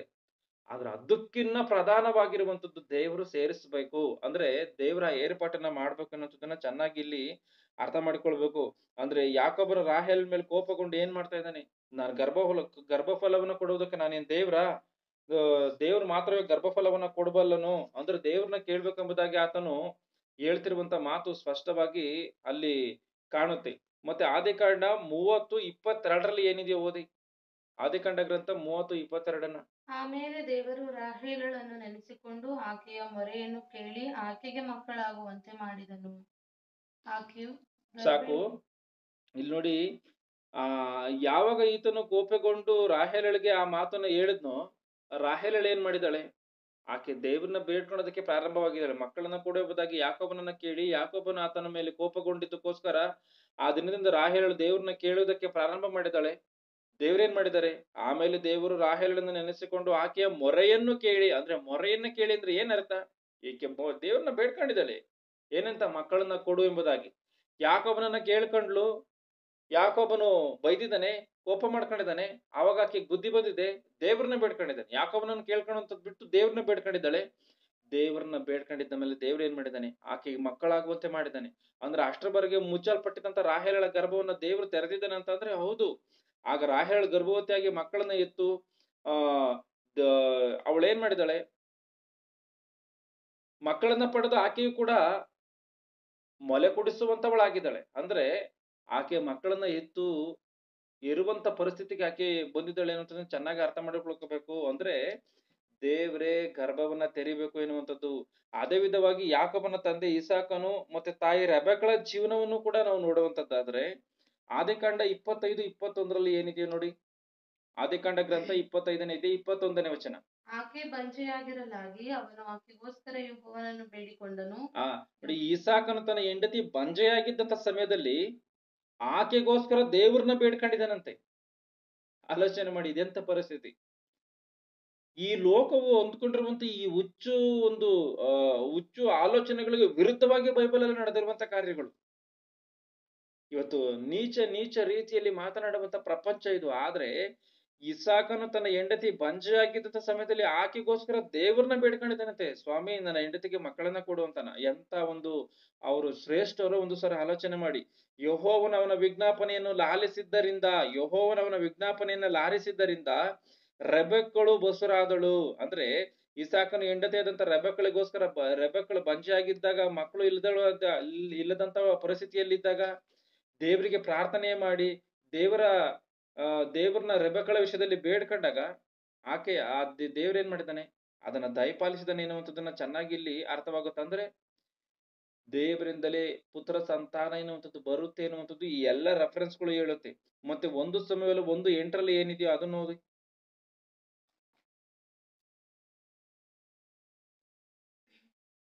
ಆಗ ಆಕೆಯ ಗಂಡನಾದ ಎಲ್ಕಾನನು ಆಕೆಗೆ, ಅನ್ನ, ಏಕೆ ಅಳುತ್ತೀ? ಉಣ್ಣದಿರುವುದಕ್ಕೇನು ಕಾರಣ? ನೀನು ವ್ಯಸನ ಪಡುವುದೇಕೆ? ನಾನು ನಿನಗೆ 10 ಮಂದಿ ಮಕ್ಕಳಿಗಿಂತ ಹೆಚ್ಚಾಗಿದ್ದೇನಲ್ಲ ಅಂದನು. ಇಲ್ಲಿ ಅನ್ನ ಮದುವೆಯಾಗಿ ಮಕ್ಕಳಿಲ್ಲ ಎಂಬುದಾಗಿ ಈಕೆ ಬಾಧೆ ಪಡ್ತಾ ಇದ್ದಾನೆ. ಬಾಧೆ ಪಡ್ತಾ ಇದ್ದಾಳೆ. ಈ ಬಾಧೆ ಪಡ್ತಾ ಇರೋದಕ್ಕೋಸ್ಕರ ಇಲ್ಲಿ ಈ ಒಂದು ಎಲ್ಕಾನನ ಆಕೆಗೆ ಏನ್ ಹೇಳ್ತಾ ಇದ್ದಾನೆ, ಅನ್ನ, ನೀನ್ ಯಾಕೆ ಈ ರೀತಿಯಾಗಿ ಬೇಜಾರಲ್ಲಿದ್ದೀಯ? ನಾನು 10 ಜನ ಮಕ್ಕಳಿಗಿಂತ ಹೆಚ್ಚಾಗಿ ನಾನೇ ಇದ್ದೀನಲ್ಲ, ನೀನೇನು ಬೇಜಾರು ಮಾಡ್ಕೊಂಬೇಡ ಎಂಬುದಾಗಿ ಆತನು ಹೇಳ್ತಾ ಇದ್ದಾನೆ. ಅಂದ್ರೆ ಅನ್ನಳ ಒಂದು ಪರಿಸ್ಥಿತಿ ಏನು, ಮಕ್ಕಳು ಬೇಕು ಎಂಬುದಾಗಿ ಆಕೆಯ ಒಂದು ಕೊರಗು. 1 ಸಮುವೇಲ 1:19-20 ಏನಿದೆಯೋ ಓದಿ. 1 ಸಮುವೇಲ 1:19-20. ಅವರು ಮರುದಿನ ಬೆಳಗ್ಗೆ ಎದ್ದು ಯೆಹೋವನನ್ನು ಆರಾಧಿಸಿ ರಾಮದಲ್ಲಿದ್ದ ತಮ್ಮ ಮನೆಗೆ ಬಂದರು. ಎಲ್ಕಾನನು ತನ್ನ ಹೆಂಡತಿಯಾದ ಹನ್ನಳನ್ನು ಕೂಡಲು ಆಕೆಯು ಯೆಹೋವನ ಅನುಗ್ರಹದಿಂದ ಗರ್ಭಿಣಿಯಾಗಿ ದಿನ ತುಂಬಿದ ಮೇಲೆ ಒಬ್ಬ ಮಗನನ್ನು ಹೆತ್ತಳು. ಯೆಹೋವನನ್ನು ಬೇಡಿ ಪಡಕೊಂಡೆನೆಂದು ಹೇಳಿ ಆ ಮಗನಿಗೆ ಸಮುವೇಲನೆಂದು ಹೆಸರಿಟ್ಟಳು. ನೋಡಿ, ಆಕೆಯನ್ನು ಬೇಜಾರಲ್ಲಿ ಇದ್ಕೊಂಡು ಇದ್ರೆ ಈ ಎಲ್ಕಾನನ್ ಈ ರೀತಿಯಾಗಿ ಹೇಳ್ತೇನೆ, 10 ಜನಕ್ಕಿಂತ ನಾನೇ ಇದ್ದೀನಲ್ಲ ಅಂತ ಹೇಳಿ. ಆದ್ರೆ ಹನ್ನಳು ಏನ್ ಮಾಡ್ತಾ ಇದ್ದಾಳೆ, ದೇವ್ರನ್ನ ಬೇಡ್ಕೊಂಡಿದ್ದಾಳೆ. ನನಗೊಬ್ಬ ಮಗನನ್ನ ಕೊಡು ತಂದು ನಾನು ನಿನ್ನ ಆಲಯದಲ್ಲಿ ಬೆಳೆಸ್ತೀನಿ ಎಂಬುದಾಗಿ ಆಕೆ ಮಾತು ಕೊಟ್ಟಿದ್ದಾಳೆ ದೇವರಿಗೆ. ಅದರಂತೆ ದೇವ್ರೇನ್ ಮಾಡಿದ್ದಾರೆ, ಆಕೆಗೆ ಗರ್ಭವನ್ನ ಧರಿಸುವಂತ ರೀತಿಯಲ್ಲಿ ದೇವ್ರೇನ್ ಮಾಡಿದ್ದಾರೆ, ಏರ್ಪಾಟ್ ಮಾಡಿದ್ದಾರೆ. ಆ ಒಂದು ಸಮಯದಲ್ಲಿ ಆಕೆ ಸಮುವೇಲನನ್ನ ಎತ್ತು ಏನಂತ ಹೇಳಿದೆ ಇಲ್ಲಿ, ಯೆಹೋವನನ್ನು ಬೇಡಿ ಪಡಕೊಂಡೆನೆಂದು ಹೇಳಿ ಆ ಮಗುವಿಗೆ ಸಮುವೇಲನೆಂದು ಹೆಸರಿಟ್ಟಳು. ಅಂದ್ರೆ ಆಕೆ ಏನ್ ಮಾಡಿದಾಳೆ, ಮಗುವನ್ನ ಎತ್ತು ದೇವರಿಂದಲೇ ಬೇಡಿ ಪಡ್ಕೊಂಡಿದ್ದೀನಲ್ಲ ಅಂತ ಹೇಳಿ ಸಮುವೇಲನು ಅಂತ ಹೇಳಿ ಹೆಸರಿಟ್ಟಿದ್ದಾಳೆ. ಮತ್ತೆ ಆ ಮಗು ಹಾಲನ್ನ ಬಿಟ್ಟ ಕ್ಷಣದಿಂದ ತಂದು ದೇವರ ಆಲಯದಲ್ಲಿ ಸೇರಿಸಿ ಆ ದೇವರಿಗೋಸ್ಕರ ಬದುಕುವಂತ ರೀತಿಯಲ್ಲಿ ಕಾಪಾಡಿ ಆತನನ್ನ ತಂದು ದೇವರ ಆಲಯದಲ್ಲಿ ಬಿಟ್ಟಿದ್ದಾಳೆ. ಅಂದ್ರೆ ದೇವರಿಗೆ ಕೊಟ್ಟಂತ ಮಾತನ್ನ ಆಕೆ ನೆರವೇರಿಸಿದಾಳ ಅಂತ ಹೇಳಿದ್ರೆ ನೆರವೇರಿಸಿದಾಳೆ. ಇದನ್ನ ಚೆನ್ನಾಗಿ ಇಲ್ಲಿ ಗಮನಿಸ್ಬೇಕು. ಈಗ ದೇವರಿಂದಲೇ ಸಂತಾನ ಎನ್ನುವಂಥದ್ದು ಬರ್ತಾ ಇದೆ ಎನ್ನುವಂಥದ್ದು ಇವೆಲ್ಲ ರೆಫರೆನ್ಸ್ ಗಳಿಂದ ಗೊತ್ತಾಗಿರುವಂತ ವಿಚಾರ. ಈಗ ಲೂಕನ ಬರೆದ ಸುವಾರ್ತೆ 23-29 ಯೇಸು ಕ್ರಿಸ್ತನ ಏನ್ ಹೇಳಿದ್ದಾನೆ, ಯಾಕಂದ್ರೆ ಬಂಜೆಯರು, ಬಸುರಾಗದವರು, ಮಲೆ ಕುಡಿಸದವರು ಧನ್ಯರೊಂದು ಜನರು ಹೇಳುವ ದಿವಸಗಳು ಬರುತ್ತವೆ ಎಂಬುದಾಗಿ ಆತನ ಹೇಳಿದ್ದಾನೆ. ಅಂದ್ರೆ ಒಂದ್ ವೇಳೆ ಮಕ್ಕಳು ಇಲ್ದಲೇ ಇದ್ರೆ ನಿನಗೆ ಮಕ್ಕಳಾಗುವಂತ ನಿನ್ನ ಒಂದು ಗರ್ಭಫಲವನ್ನ ಮುಚ್ಚಿ ಹಾಕಲ್ಪಟ್ಟಿದ್ಯೋ ಅಂತ ಅಂದ್ರೆ ಅದರ ಒಂದು ಬಾಧೆ ಪಡಬೇಕಾದಂತ ಒಂದು ಅವಶ್ಯಕತೆ ಇಲ್ಲ. ಯಾರಿಗೋ ಒಬ್ಬರಿಗೆ ಮಕ್ಕಳಿಲ್ಲ ಹೇಳಿ ಮಕ್ಕಳಿಲ್ಲ ಬಂಜೆಯರು ಎಂಬುದಾಗಿ ಬಂಜೆಯರಾಗಿ ಇದ್ದಾರೆ ಅಂದ್ಕೊಳ್ಳಿ, ಅವರು ಬಾಧೆ ಪಡಬೇಕಾದಂತ ಅವಶ್ಯಕತೆ ಇಲ್ಲ. ಇಲ್ಲ ಮಕ್ಕಳಾಗಿದ್ದಾರೆ ಅಂದ್ಕೊಳ್ಳಿ, ಆ ವಿಚಾರದಲ್ಲೂ ಕೂಡ ಬಾಧೆ ಪಡಬೇಕಾದಂತ ಅಗತ್ಯತೆ ಇಲ್ಲ. ಇಲ್ಲಿ ಯಾಕೆ ಈ ಮಾತನ್ನ ಹೇಳ್ತಾ ಇದ್ದೀನಿ ಅಂದ್ರೆ, ಪರಲೋಕಕ್ಕೆ ಹೋಗುವುದಕ್ಕೂ ಮಕ್ಕಳಿಗೂ ಯಾವ ಸಂಬಂಧ ಇಲ್ಲ. ಮಕ್ಕಳಾಗ್ದಲೇ ಇರ್ಬೋದು, ಮಕ್ಕಳಾಗುವಂತ ಪರಿಸ್ಥಿತಿ ಇರ್ಬೋದು. ಇದಕ್ಕೂ ಪರಲೋಕಕ್ಕೆ ಹೋಗೋದಕ್ಕೂ ಯಾವ ಸಂಬಂಧವೂ ಇಲ್ಲ. ಇದನ್ನ ಚೆನ್ನಾಗಿ ಅರ್ಥ ಮಾಡಿಕೊಳ್ಬೇಕು. ಅಂದ್ರೆ ಈಗ ಇಲ್ಲಿ ಮನುಷ್ಯನಿಗೆ ಬೇಕಾಗಿರುವಂತದ್ದು ಮುಖ್ಯವಾಗಿ ಭಕ್ತಿ ಹೊರತು ಮಕ್ಕಳಿದ್ರೇನೆ ಪರಲೋಕಕ್ಕೆ ಹೋಗ್ತಾರೆ ಎನ್ನುವಂತ ರೂಲ್ಸು ಬೈಬಲ್ ಅಲ್ಲಿ ಇಲ್ಲ. ಮಕ್ಕಳು ಇಲ್ದಲೇ ಇದ್ರೇನೆ ಪರಲೋಕಕ್ಕೆ ಹೋಗ್ತಾರೆ ಎನ್ನುವಂತ ರೂಲ್ಸು ಕೂಡ ಬೈಬಲ್ ಅಲ್ಲಿ ಇಲ್ಲ. ಇದನ್ನ ಚೆನ್ನಾಗಿ ಇಲ್ಲಿ ಗಮನಿಸಬೇಕು. ಈಗ ಎತ್ತ ಗರ್ಭಗಳೆಲ್ಲವೂ ಧನ್ಯವಾ ಅಂತ ಹೇಳಿ ಒಂದ್ ವೇಳೆ ನೋಡುವಂತದ್ದಾದ್ರೆ ಬೈಬಲ್ ಅಲ್ಲಿ ಕೆಲವೊಂದು ಕುಟುಂಬಗಳು ಕಾಣುತ್ತೆ. ಯಾವ ರೀತಿಯಾಗಿ ಎತ್ತಿರುವಂತ ಗರ್ಭಗಳು ಧನ್ಯವಾಗುತ್ತೆ ಎನ್ನುವಂಥದ್ದನ್ನ ನಾವು ನೋಡಿಕೊಳ್ಳುವಂತದ್ದಾದ್ರೆ 2 ಪೂರ್ವಕಾಲ ವೃತ್ತ ಅಂತ 22ನೇ ಅಧ್ಯಾಯ 2ನೇ ವಚನವನ್ನ ಜಾಗ್ರತೆಯಿಂದ ಓದ್ಬೇಕು. 2 ಪೂರ್ವಕಾಲ ವೃತ್ತ ಅಂತ 22ನೇ ಅಧ್ಯಾಯ 2ನೇ ವಚನ. ಯೆಹೋರಾಮನ ಮಗ ಅಹಜ್ಯನ ಅರಸನಾದನು. ಇವನು ಪಟ್ಟಕ್ಕೆ ಬಂದಾಗ 42 ವರ್ಷದವನಾಗಿದ್ದನು. ಇವನು ಯೆರೂಸಲೇಮಿನಲ್ಲಿ 1 ವರ್ಷ ಆಳಿದನು. ಒಮ್ರಿಯ ಮೊಮ್ಮಗಳಾದ ಅತಲ್ಯ ಎಂಬಾಕೆಯು ಇವನ ತಾಯಿ. ತನ್ನ ತಾಯಿಯ ದುರ್ಬೋಧನೆಯನ್ನು ಆಲೈಸಿ ಇವನು ದುರಾಚಾರಿಯಾಗಿ ಅಹಾಬನ ಮನೆಯವರ ಮಾರ್ಗದಲ್ಲೇ ನಡೆದನು. ಇಲ್ಲಿ ಈ ಒಮ್ರಿ ಮೊಮ್ಮಗಳಾದಂತ ಅತಲ್ಯ ಎನ್ನುವಂತ ಒಬ್ಬ ಸ್ತ್ರೀ ಗರ್ಭಧರಿಸಿ ಅಹಜ್ಯ ಎನ್ನುವಂತ ಒಬ್ಬ ಮಗನನ್ನ ಏರ್ತಾಳೆ. ಈ ಮಗನನ್ನ ಪಡೆದು ಈ ಅಹಜ್ಯನನ್ನ ಏನ್ ಮಾಡ್ತಾಳೆ ಅಂದ್ರೆ ದುರ್ಮಾರ್ಗದಲ್ಲಿ ಬೆಳೆಸ್ತಾಳೆ. ಅತಲ್ಯ ಎನ್ನುವಂತ ತಾಯಿ ಅಹಜ್ಯನನ್ನ ದುರ್ಮಾರ್ಗದಲ್ಲಿ ಬೆಳೆಸಿ ಈತನು ದೇವರಿಗೆ ವ್ಯತಿರೇಕವಾಗಿ ಜೀವಿಸುವಂತ ರೀತಿಯಲ್ಲಿ ಈಕೆಯೇ ಬೆಳೆಸಿ ಆತನನ್ನ ಏರ್ಪಾಟ್ ಮಾಡ್ತಾಳೆ. ಇದನ್ನ ಚೆನ್ನಾಗಿ ನಾವಿಲ್ಲಿ ಅರ್ಥ ಮಾಡಿಕೊಳ್ಬೇಕು. ಒಂದು ಸ್ಕೂಲಿನಲ್ಲಿ ಸೇರಿಸಿದ್ರೆ ಶಿಕ್ಷಕರು ಯಾವ ರೀತಿಯಾಗಿ ಜ್ಞಾನದಲ್ಲಿ ಬೆಳೆಸ್ಬೇಕು ಎನ್ನುವಂತ ಅವರ ಆಲೋಚನೆಗನುಸಾರವಾಗಿ ವಿದ್ಯಾಭ್ಯಾಸವನ್ನ ಬೋಧನೆ ಮಾಡ್ತಾರೋ ಆ ರೀತಿಯಾಗಿ ಈಕೆ ಏನ್ ಮಾಡಿದಾಳೆ, ದುರ್ಮಾರ್ಗದಲ್ಲಿ ಬೆಳೆಯುವಂತ ರೀತಿಯಲ್ಲಿ ಬೋಧನೆ ಮಾಡಿ ದುರ್ಮಾರ್ಗದಲ್ಲಿ ಬೆಳೆಸಿದಾಳೆ. ಅಂದ್ರೆ ಚೆನ್ನಾಗಿ ಆಲೋಚನೆ ಮಾಡ್ಬೇಕು. ಈಕೆಯ ಗರ್ಭ ಧನ್ಯವಾಗುತ್ತಾ? ತನ್ನ ಮಗನನ್ನೇ ದುರ್ಮಾರ್ಗದಲ್ಲಿ ಬೆಳೆಸಿದಂತ ತಾಯಿಯ ಗರ್ಭ ಧನ್ಯವಾಗುತ್ತಾ? ಯಾವುದೇ ಕಾರಣಕ್ಕೂ ಧನ್ಯವಾಗಲ್ಲ ಎನ್ನುವಂಥದ್ದನ್ನ ನಾವಿಲ್ಲಿ ಖಚಿತವಾಗಿ ಅರ್ಥ ಮಾಡಿಕೊಳ್ಬೇಕು. ಯಾಕಂದ್ರೆ ಹಂಗಂತ ಹೇಳೋದಕ್ಕೆ ಸಾಧ್ಯವೇ ಇಲ್ಲ. ಯಾಕೆ ಅಂತ ಅಂದ್ರೆ ಯಾವುದೋ ಒಬ್ಬ ಮನುಷ್ಯನು ಈಗ ಯೇಸು ಕ್ರಿಸ್ತನ ವಿಷಯದಲ್ಲಿ ತೆಗೆದುಕೊಳ್ಳೋಣ. ಯೇಸು ಕ್ರಿಸ್ತನ ವಿಷಯದಲ್ಲಿ ಆತನು ಹೋಗಿ ಬೋಧನೆ ಮಾಡ್ತಾ ಇದ್ದಂಥದನ್ನ ನೋಡಿ ಒಬ್ಬ ಯಾರೋ ಸ್ತ್ರೀ ನಿನ್ನನ್ನ ಎತ್ತಲಲ್ಲ, ಆಕೆ ತಾಯಿ, ಆ ತಾಯಿ ನಿನ್ನ ತಾಯಿ ಧನ್ಯಳು ಎಂಬುದಾಗಿ ಕೂಗಿ ಹೇಳ್ತಾ ಇದ್ದಾಳೆ. ನೀನು ಕುಡಿದಿರುವಂತ ಮಲೆಗಳು ನಿನ್ನನ್ನು ಎತ್ತಂತ ಗರ್ಭ ಧನ್ಯವಾದಂಥದ್ದು. ಯಾಕೆ ಈ ಮಾತನ್ನು ಹೇಳ್ತಾ ಇದ್ದಾಳೆ? ಇಂಥ ಶ್ರೇಷ್ಠವಾದಂತ ವ್ಯಕ್ತಿಯನ್ನು ಎತ್ತಿರುವಂತ ತಾಯಿ ಧನ್ಯಳು ಎಂಬುದಾಗಿ ಕೂಗಿ ಹೇಳ್ತಾ ಇದ್ದಾಳೆ. ಏನಕ್ಕೆ ಅಂದ್ರೆ ಯೇಸು ಕ್ರಿಸ್ತನಲ್ಲಿ ಇದ್ದಂತ ಶ್ರೇಷ್ಠತೆ ಅದು. ಅದೇ ರೀತಿಯಾಗಿ ಯಾವ್ದೊಬ್ಬ ಮನುಷ್ಯನ ಇವತ್ತೇನೋ ಹೋಗಿ ಸಮಾಜದಲ್ಲಿ ಏನೋ ಒಂದು ಮಾತುಗಳನ್ನ 4 ಜನಗಳ ಮಧ್ಯದಲ್ಲಿ ಏನೋ ಒಂದು 4 ಮಾತುಗಳನ್ನ ಹೇಳ್ತಾನೆ ಅಂತ ಅಂದ್ರೆ ಆತನನ್ನ ನೋಡಿ ಯಾರ ಮಕ್ಕಳಪ್ಪ ಇವರು, ಯಾರ ಮಗನಪ್ಪ ಈತನು ಇಂಥ ಮಾತುಗಳನ್ನ ಹೇಳ್ತಾ ಇದ್ದಾನೆ, ಇಲ್ಲ ಇಷ್ಟು ಒಳ್ಳೆ ರೀತಿಯಲ್ಲಿ ಇದ್ದಾನೆ, ಇಂಥ ಜ್ಞಾನವಂತನಾಗಿದ್ದಾನೆ ಅಂತ ಹೇಳಿ ಸಮಾಜ ಗುರುತಿಸ್ಬೇಕು. ಯೇಸು ಕ್ರಿಸ್ತನನ್ನ 1ನೇ ಶತಮಾನದಲ್ಲಿ ಒಬ್ಬ ಸ್ತ್ರೀ ಯಾವ ರೀತಿಯಾಗಿ ಗುರುತಿಸಿದ್ಲೋ ಆ ರೀತಿಯಾಗಿ 4 ಜನದ ಮಧ್ಯದಲ್ಲಿ ಯಾರೋ ಒಬ್ಬ ಹುಡುಗ ಹೋಗಿದ್ದಾನೆ ಅಂದ್ರೆ ಆತನ ಒಳ್ಳೆತನವನ್ನ ನೋಡಿ ಯಾರೆತ್ತಂತ ಮಕ್ಕಳಪ್ಪ ಎಂಬುದಾಗಿ ಗುರುತಿಸ್ಬೇಕು. ಆದ್ರೆ ಏನೋ ದುರ್ಮಾರ್ಗದಲ್ಲಿ ಏನ್ ಬುದ್ಧಿ ಕಲ್ಸಿದಾರಪ್ಪ ಈ ತಂದೆ ತಾಯಿಗಳು ಈತನಿಗೆ ಎಂಬುದಾಗಿ ನೋಡಬಾರ್ದು. ಆಲೋಚನೆ ಮಾಡಿ. ಆ ರೀತಿಯಾಗಿ ಅತಲ್ಯ ಎನ್ನುವಂತವಳು ಇಂಥ ದುರ್ಮಾರ್ಗದಲ್ಲಿ ಬೆಳೆಸಿದಾಳೆ ಅಂತ ಅಂದ್ರೆ ಈಕೆಯ ಗರ್ಭವನ್ನ ಧನ್ಯವಾದಂಥದ್ದು ಅಂತ ಹೇಳಿ ಹೇಳೋದಕ್ಕಾಗತ್ತಾ? ಈ ಹೊಸ ಒಡಂಬಡಿಕೆಯಲ್ಲಿ ಇದ್ದಾಳೆ ಆ ಒಂದು ಸ್ತ್ರೀಯನ್ನು ನೋಡುವಂತದ್ದಾದ್ರೆ ಮತ್ತಾಯನು ಬರೆದ ಸುವಾರ್ತೆ 14ನೇ ಅಧ್ಯಾಯದಲ್ಲಿ ಈ 2ನೇ ವಚನಗಳಿಂದ ನೋಡ್ಕೊಂಡು ಹೋಗುವಂತದ್ದಾದ್ರೆ ಹೆರೋದ್ಯಳು ಎನ್ನುವಂತ ಸ್ತ್ರೀ ಕಾಣ್ತಾಳೆ. ಈ ಹೆರೋದ್ಯಳು ಆಕೆಯು ಕೂಡ ಗರ್ಭವನ್ನು ಧರಿಸಿ ಒಬ್ಬ ಹೆಣ್ಣು ಮಗುವನ್ನ ಏರ್ತಾಳೆ.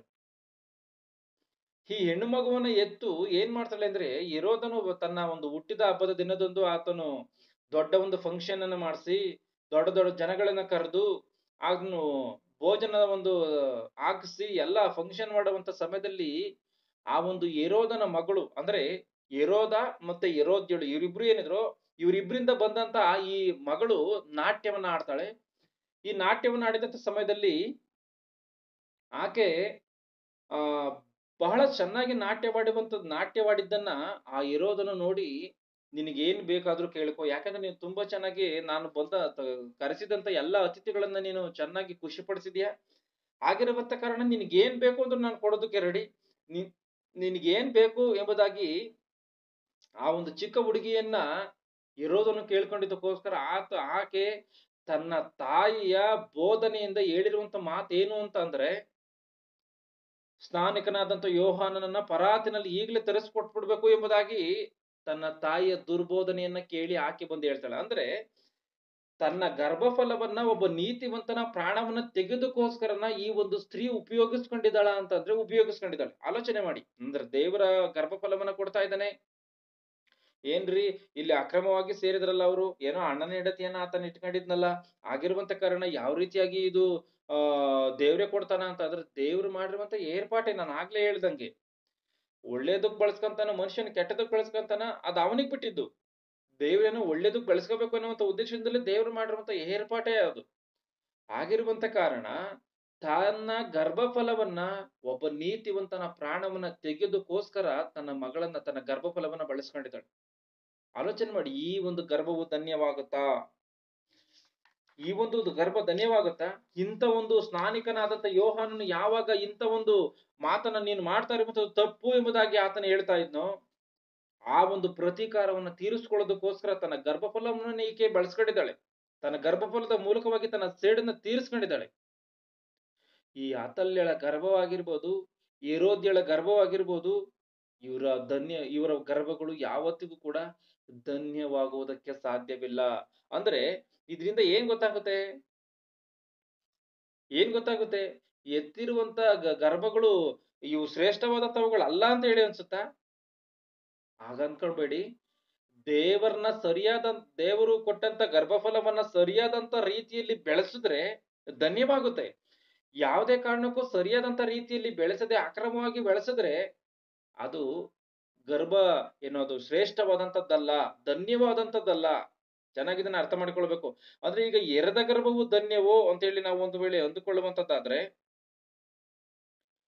ಇಲ್ಲಿ ಯೇಸು ಕ್ರಿಸ್ತನು ಆತನು 2000 ವರ್ಷಗಳ ಕೆಳಗೆ ಆತನು ಹೇಳಿದನೇ ಏನು, ಬಂಜೆಯರು, ಬಸುರಾಗದವರು, ಮಲೆ ಕೂಡ್ಸದಂತವರು ಇವರೆಲ್ಲರೂ ಕೂಡ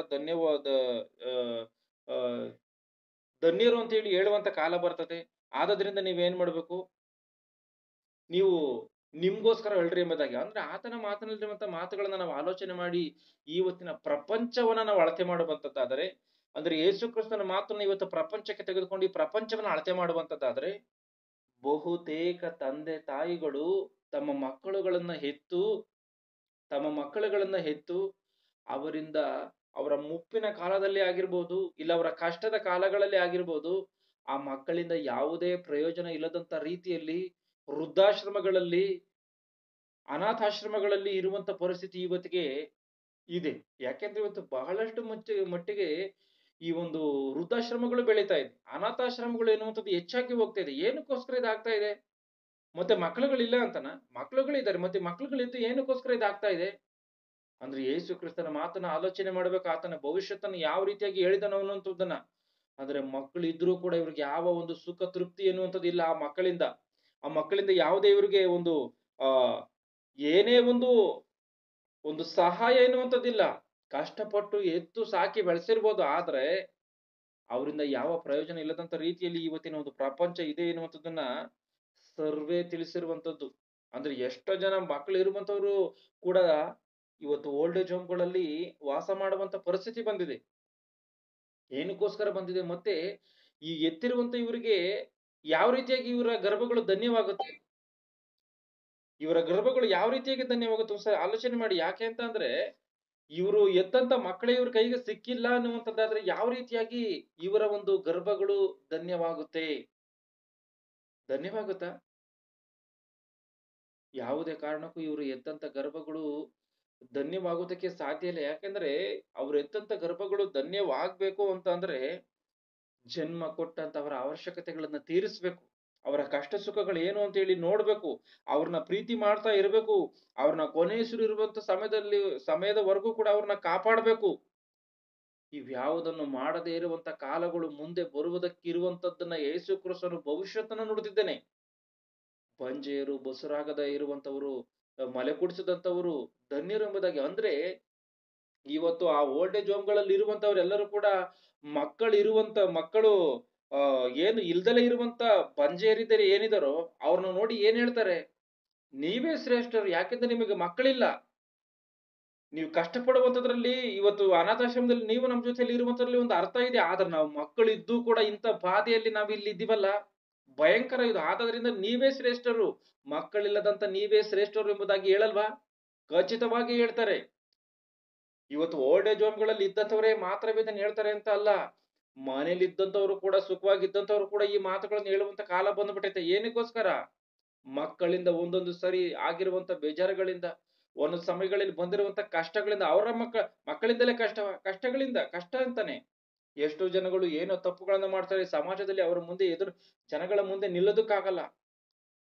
ನಮ್ಮ ಮಗ ಇಂಥ ತಪ್ಪನ್ನು ಮಾಡಿದಾನೆ, ಯಾವ ರೀತಿಯಾಗಿ ಹೋಗಲ್ ನಿಲ್ಲುವಂಥದ್ದು ಅಂತೇಳಿ ಅವ್ರಿಗೆ ನಾಚಿಕವಾಗಿ ಹೋಗುತ್ತೆ. ಏನಕ್ಕಿಂತ ನಾಚಿಕೆ ಬರುತ್ತೆ? ತಮ್ಮ ಮಕ್ಕಳು ಮಾಡಿರುವಂತ ಕೆಟ್ಟ ಕೆಲಸಗಳು, ಅದು ಕೊಲೆ ಆಗಿರ್ಬೋದು, ಆಧಾರ ಆಗಿರ್ಬೋದು, ವ್ಯಭಿಚಾರಗಳಾಗಿರ್ಬೋದು, ಇನ್ನೊಂದು ಮತ್ತೊಂದು ಯಾವುದೇ ಆಗಿರ್ಬೋದು. ಇವ್ಯಾವ ಕಾರ್ಯಗಳನ್ನು ಮಾಡಿ ತಂದೆ ತಾಯಿಗಳು ಹೋಗಿ ಅಲ್ಲಿ ಅವರ ಮುಖವನ್ನು ತೋರಿಸೋದಕ್ಕಾಗಲ್ಲ ಜನಗಳಿಗೆ.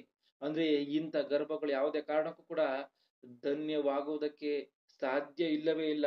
ಯಾವುದೇ ಒಬ್ಬ ಎತ್ತಂತ ತಾಯಿಯ ಗರ್ಭ ಧನ್ಯವಾಗ್ಬೇಕು ಅಂದ್ರೆ ಆ ಒಂದು ಗರ್ಭವನ್ನ ಹನ್ನಳ ರೀತಿಯಲ್ಲಿ ದೇವರಿಗೋಸ್ಕರ ಸಮರ್ಪಣೆ ಮಾಡಬೇಕು. ಹನ್ನಳ ರೀತಿಯಲ್ಲಿ ದೇವರನ್ನ ಬೇಡಿಕೊಂಡು, ಹನ್ನಳ ರೀತಿಯಲ್ಲಿ ದೇವರ ಒಂದು ರಾಜ್ಯಕ್ಕೋಸ್ಕರ, ಅಂದ್ರೆ ದೇವರ ಒಂದು ಕೆಲಸಕ್ಕೋಸ್ಕರವೇ ಬೆಳೆಸುವಂತ ರೀತಿಯಲ್ಲಿ ತಯಾರು ಯಾರು ಮಾಡ್ತಾರೋ ಆ ಒಂದು ಎತ್ತಂತ ಗರ್ಭವು ಶ್ರೇಷ್ಠವಾದಂಥದ್ದು. ಚೆನ್ನಾಗಿ ಆಲೋಚನೆ ಮಾಡಿ, ಇಂಥ ಒಂದು ಗರ್ಭವು ಶ್ರೇಷ್ಠವಾದಂಥದ್ದು. ಈ ರೀತಿಯಾಗಿ ಬೆಳೆಸದೆ ಲೋಕದ ಅನುಸಾರವಾಗಿ ಇವತ್ತು ಮಕ್ಕಳನ್ನ ಎತ್ತು ಬೆಳೆಸ್ತಾ ಇದ್ದಾರಲ್ಲ, ಇವರೆಲ್ಲರ ಗರ್ಭಗಳು ಯಾವ ರೀತಿಯಾಗಿ ಧನ್ಯವಾಗುತ್ತೆ? ಲೋಕದ ಆಲೋಚನೆಗೆ ಅನುಸಾರವಾಗಿ, ಲೋಕದ ಒಂದು ಕಾರ್ಯಗಳಿಗೆ ಅನುಸಾರವಾಗಿ ಬೆಳೆಸ್ತಾ ಇದಾರಲ್ಲ, ಇವರ ಒಂದು ಗರ್ಭಗಳು ಧನ್ಯವಾಗೋದಕ್ಕೆ ಸಾಧ್ಯವಾ? ಯಾವುದೇ ಕಾರಣಕ್ಕೂ ಇಲ್ಲ. ಎತ್ತಿರುವಂತ ಗರ್ಭವು ಧನ್ಯವಾಗ್ಬೇಕು ಅಂದ್ರೆ ಆ ಎತ್ತಿರುವಂತ ಗರ್ಭಫಲವನ್ನ ದೇವರ ರಾಜ್ಯಕ್ಕೋಸ್ಕರ, ಅಂದ್ರೆ ದೇವರಿಗೋಸ್ಕರ ಬೆಳೆಸಿದಾಗ ಅದು ಧನ್ಯವಾಗುತ್ತೆ. ಮತ್ತೆ ಎರೆದ ಗರ್ಭವು ಕೂಡ ಧನ್ಯವಾಗ್ಬೇಕು ಅಂದ್ರೆ ಏನ್ ಮಾಡ್ಬೇಕು?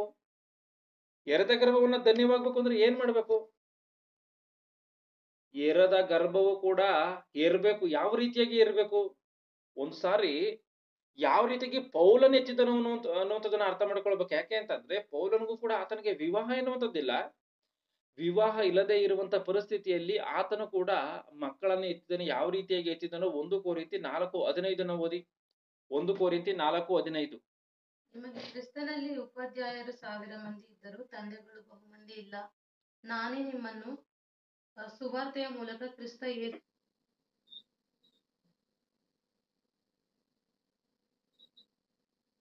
15ನೇ ವಚನ. 1 ಕೊರಿಂಥ 4ನೇ ಅಧ್ಯಾಯ 15ನೇ ವಚನ.